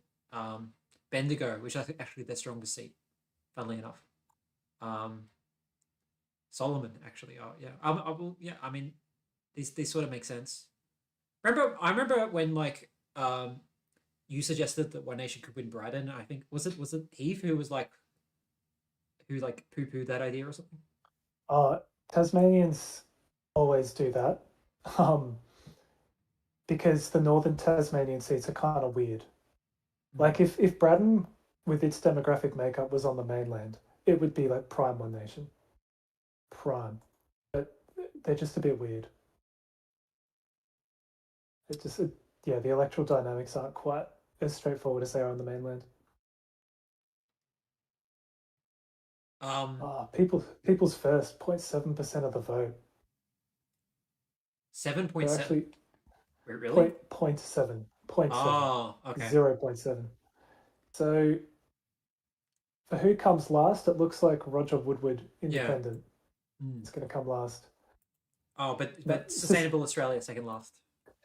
Yeah, not enough skyscrapers in Albury. Is it time to? Greens are still behind legalized cannabis. They're waiting for the pre-polls. Is it time for sustainable? What were you going to say? Is it time for Sustainable Australia to give up? The NIMBYs have lost. Well, I don't know. Like, I was surprised to see that they ran candidates in every single New South Wales lower house seat. Like, who's behind that? How do they have all that party infrastructure? So I used to there was like a period of time where I was interested in them. I like briefly campaigned for them in 2019, and I went to one of their meetings, and it literally is just middle age, like probably NIMBYs. Like I was easily the youngest person there. And I was surprised actually. They seemed like really surprised with me too, like me being there and stuff like that. They yeah. So you must have been to a massive breadth of political meetings though over your time. Oh like you've probably seen a couple, just not that many. You know, just basically everything except Liberal or the Greens. I went to in 2019. I went to the Greens on election night, like a Greens party on election night, where Adam Bant was there, and a bunch of other people. So I guess that counts. Yeah. What is Barney wearing? Such a dusty fit. To be honest, I kind of want it. I don't know what you mean by Barney. As in, does he mean choice? Do you mean like, I don't know. Who knew only capturing the Facebook and X vote would give you results that heavily in favor of One Nation? Are you talking about the Demos AU? I don't know what you're referring to. Oh yeah, everyone goes on about their methodology. Right. I think this is it's a pretty fair showing of like if One Nation was going to win seats, where would they win it? I think this is a pretty fair. Yeah, it probably just shifts the dial a bit too much in their direction. They also had, I think their respondent allocated preferences, they gave them a little bit more weight because they had such a big sample size. Right. And it was probably a little bit too bullish for One Nation from Coalition. Oh, interestingly, New England, they only barely win it. Which would make Barnaby Joy scared about running in there again. Probably not though, because the only reason it's so safe nuts is him, right? Like his personal vote must be huge. Yeah, but like, well, he defected before this MRP though, right? So shouldn't like, Well, no. But how can the MRP can't account for his personal vote? Like the. Oh, okay. You know what I mean? Like, imagine being the Nat running against Barnaby Joyce in New England. Right. Yeah. Yeah. Yeah. Fair enough. Fair enough. Yeah. Yeah. At least at this point in time, yeah, that would get owned. What do you think about the idea of what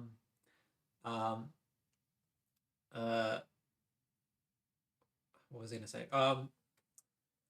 Oh yeah, what do you think about the idea of Labor going into an early election just to screw the coalition by like getting like a big One Nation win, like up here? Oh, so making use of the Conservative vote split. Yeah, yeah. And trying to catch it early. Yeah, yeah. It feels risky. Well, I don't think it's gonna happen. Maybe I don't think it's gonna happen, but you know. No, yeah. I feel like Labor would want to be maybe in a slightly better position just on their own primary vote, just in case they had a bad campaign or something like that. Well, they're waiting for they're waiting for the economy to sort itself out, which might not happen, you know. But they're waiting for that to happen before they go to an election, definitely. So they don't want like them to be in an election and like a rate hike happens during the election. You know, that would be pretty disastrous. But during the campaign, I mean. Yeah, exactly. That's as stupid as Turnbull's double dissolution. Well, with Turnbull, the double dissolution was like I don't think he had really any other option than do that, to be honest. And he still won the election, you know, and then obviously the Liberals won a subsequent election, so it wasn't that bad. And that was about going after the crossbench in the upper house, right? Yeah. It was particularly getting rid of some of those UAP crossbenchers and yeah. Oh, the really random ones too, like the motoring enthusiast guy and all that. Yeah. It was about getting rid of those, yeah. Next election, OMP are going to squat all the coalition rural MPs and give them the biggest hot car ever. I don't know what a hot car is. Everyone is dirty on Labor. For many things, they're going to lose. I think so. Trudeau didn't hold a majority, relied on the NDP. Why are we talking about Canada now? Someone mentioned, because was it 2021 where Trudeau tried to get a majority 2 years early? Yeah. He had minority for 2 elections in a row. You're right. The second one he tried to get a majority. In fact, he failed. Yeah. Yeah. Fine then. You got okay. All right. I don't know. Did Dio Wang, best senator in Australian history? Was he the WA Palmer United senator? He was. Yeah. Yeah. LNP has lost all rural and metro. Who are they campaigning for aside from corporate?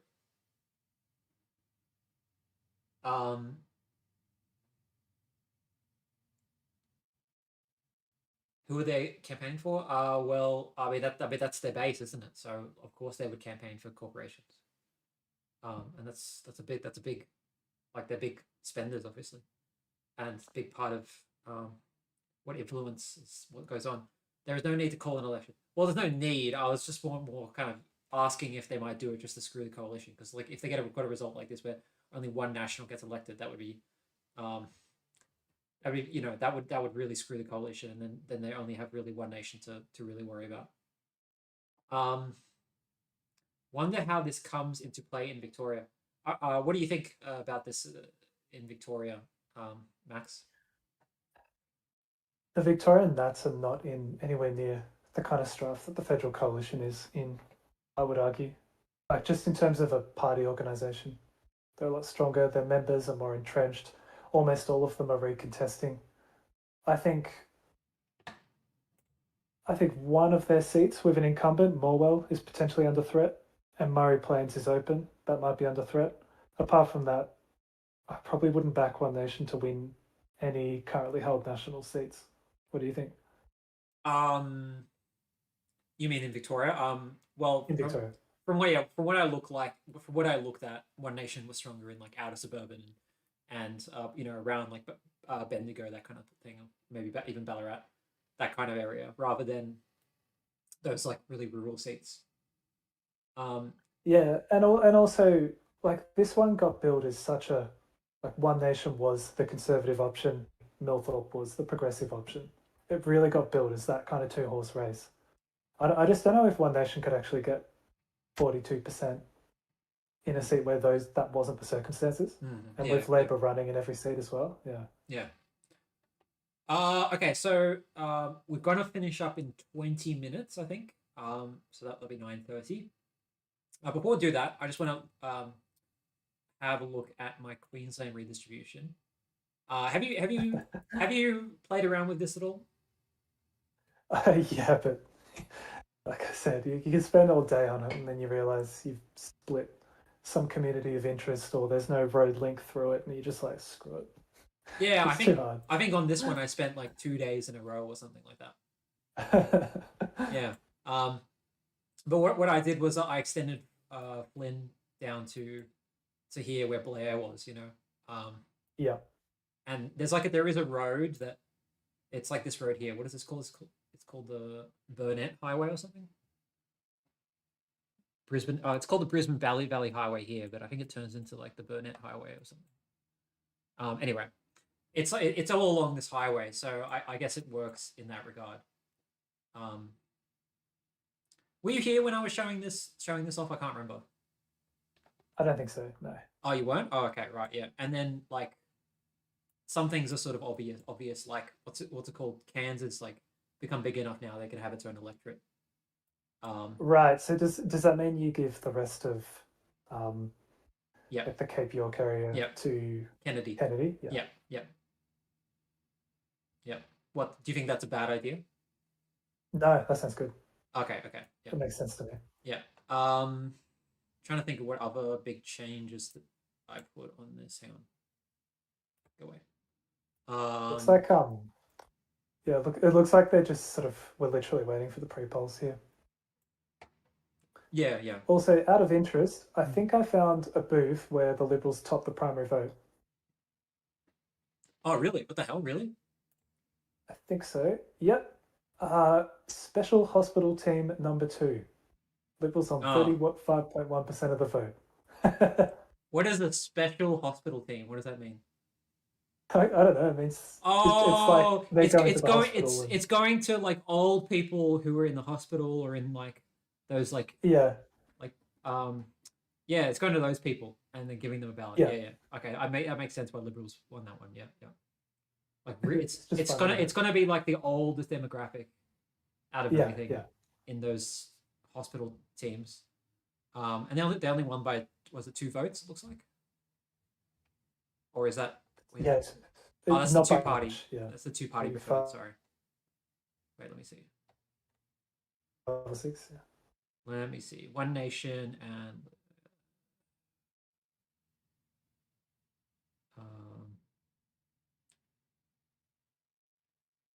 oh no, they won by quite a lot. Looks like here. Wow, they must not have got the memo of like One Nation. They must be so out of the loop that they didn't hear about One Nation. Like they won by a lot. And who's this independent? Oh, Milthorpe here, but yeah, okay, interesting.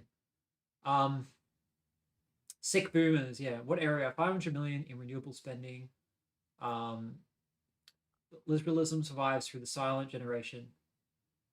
I don't know why people were saying that liberalism won tonight or something like that. How did liberalism win tonight? I don't get that.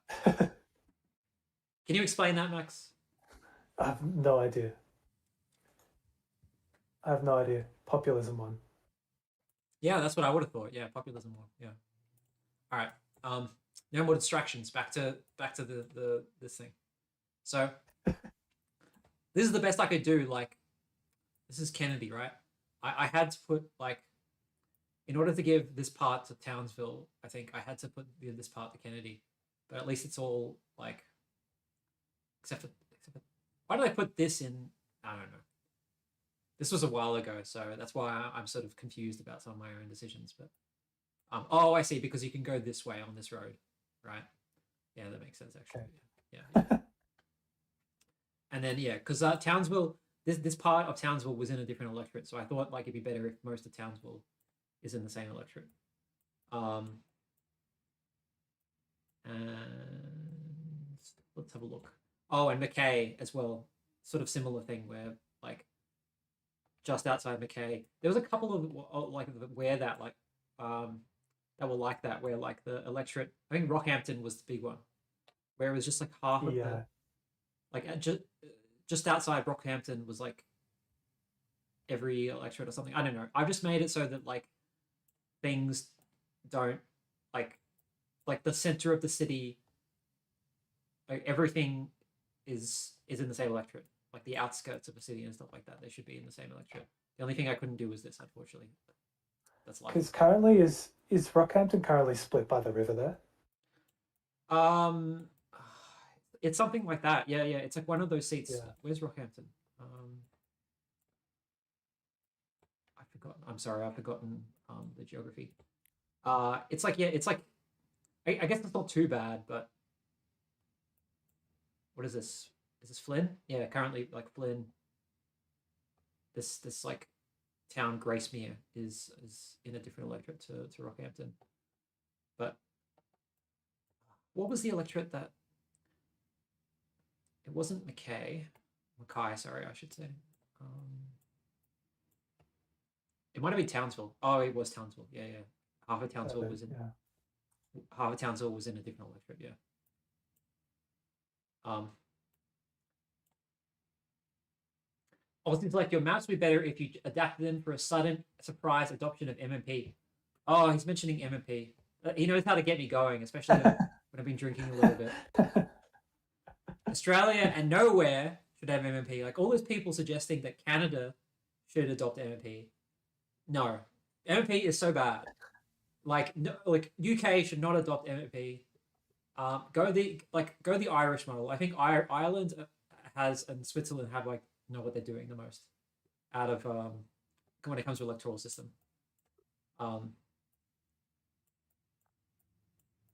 Like Ireland's like multi-member constituency STV is good.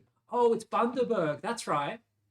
Bundaberg is the one which is split. It's currently half of it, I think, is in Flynn. Yeah. So I put all of Bundaberg in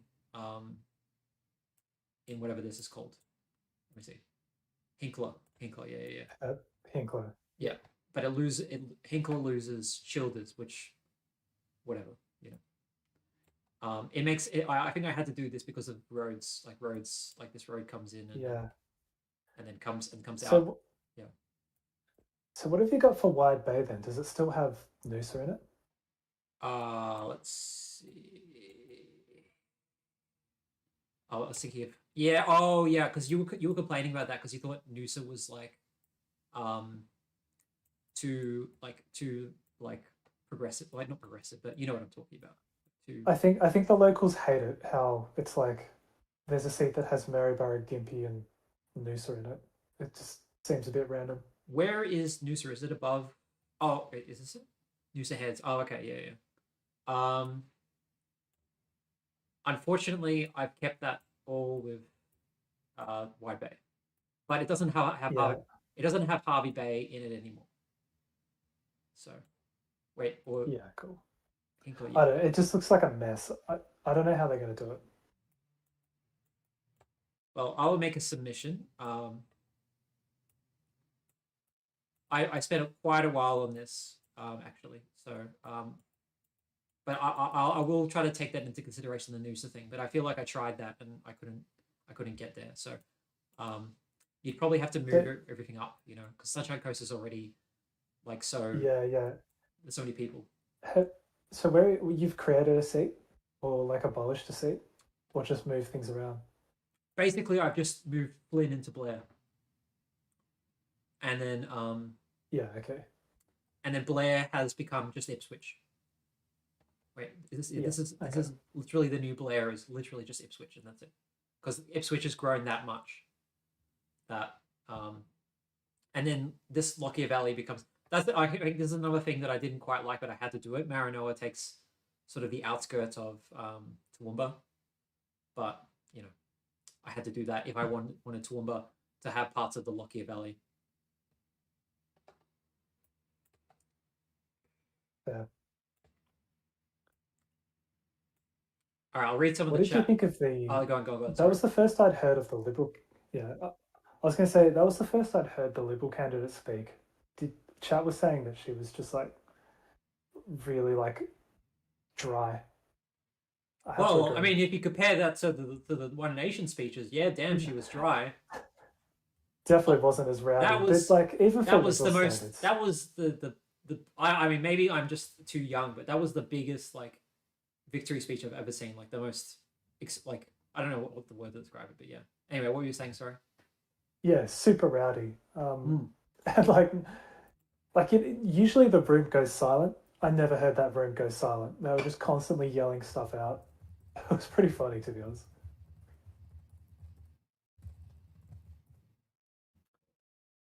Has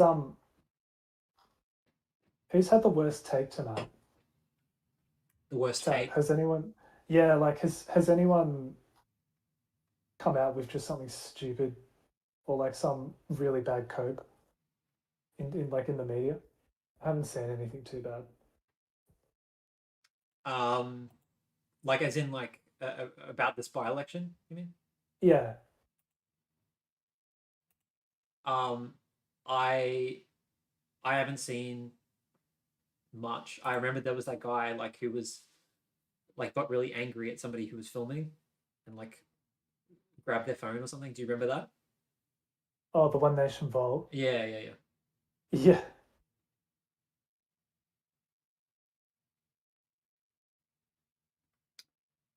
What do you guys think, chat? Who has the worst take? Who has had the worst take during the campaign?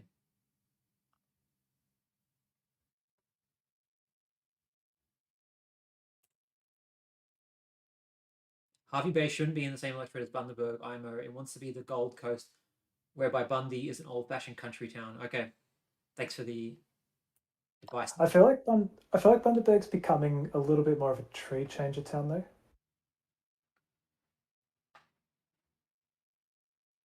From what I hear, like it's changing a bit there. What do y'all think about increasing the number of House and Senate seats? Well, I think they should because of the population growth, but I mean, it helps us that they keep it at the same amount because we don't have to, we can actually make predictions and stuff like that. I mean, you said that it wouldn't happen until after next election anyway, Max. So I guess it wouldn't have mattered for the next election. I thought Milthorpe would win. That's my bad take. I thought she maybe had a better chance than she did. What do you mean by anti-communist? Oh, okay, they're just talking about. What do you think, Max? Should they increase the number of House and Senate seats? It makes sense to me, because right now, like in especially some of the electorates with lots of families, lots of migrants, like newly arrived migrants, so some of the seats have massive populations in them. I think I can't remember where I read it, but Cornwall's population has like absolutely ballooned. Not necessarily in terms of electors, but in terms of total population. It's just getting crazy. Well, when is Victoria due for redistribution? It's like 2029 or something. State, yeah. No, federal, I mean. Oh. I couldn't tell you. When's the next time that they like rebalance the amount of seats between the states? Do they do that every cycle? I have no idea. I should know that, but I don't. If anyone in the chat knows, that'd be nice. Where is Victoria? Yeah, 2029 is the next redistribution for Victoria, and it's gonna be really wild by then. Like it's gonna be like, let me see if because it actually usually gives the figures for how blown out seats are and stuff like that. Let's see. Oh yeah. So it's like it's almost at 10%. Cool. I don't know when these figures are from, but yeah. Anyway, I'm not going to mess with that tonight, obviously. I'm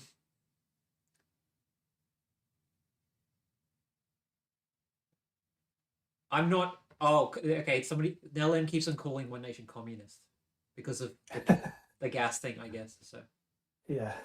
Yeah. I reckon more Teals will take lib seats. Do you think it's over for the Teals? Do you think they've had their day? Well, which Liberal seats are still there for the taking? I don't know. Like Flinders, I don't know.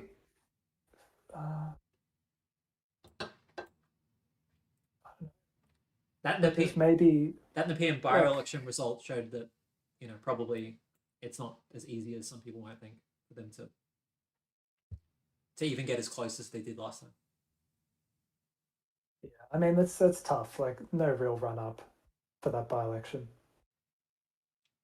You need a longer campaign as an independent, unless you're Dai Li and you just smash it out in 6 weeks. But I mean, you would think that the Teals would do better if the coalition's going even more right wing, right? But it depends also on sort of the national mood too, you know, like because sometimes the nation you know cares less about certain issues if the economy. Right, but is part of the Teals, like I thought part of their appeal was that the crossbench was going to have all this bargaining power, and so if you had a crossbench member, that was going to elevate the voice of your electorate or whatever. But now that Labor has this strong majority, does that kind of undermine that? Do you reckon that's actually part of their appeal? Yeah, definitely. Yeah, I agree. I agree with that actually. Yeah. Yeah, so I just wonder is there even going to be much of an argument like let's take this seat off the Liberals, you know, crossbench. Who's going to care when Labor has the big majority? I'm just not sure I see it. By the way, I just wanted to say thanks to Noob Gaming 6498. I don't know if you're still here. Sorry, you sent a donation while somebody was speaking, so I couldn't respond. So, but thank you for the super chat. And he said, "Sad night for me. Personally, think should prefer independent." Well, if the independent won, it would have been a really big deal. It actually would have been a bigger deal, in my opinion, than if One Nation won. So, yeah, 100%. And it would have been a massive surprise too, obviously, because everyone was expecting One Nation to win. Yeah. Did you see unemployment? Are they arguing about COVID, like communism? What are you arguing about? Who knows? Currently, the preference flows are 54 to 46, basically, to One Nation. Do you think it's... I think some of the commentary I've seen is that basically One Nation just took all of the Conservative coalition vote. And so it's really just moderates left. That would be interesting, like how much of Liberal and Nationals went to them, like if it's like 80 or 90% or something.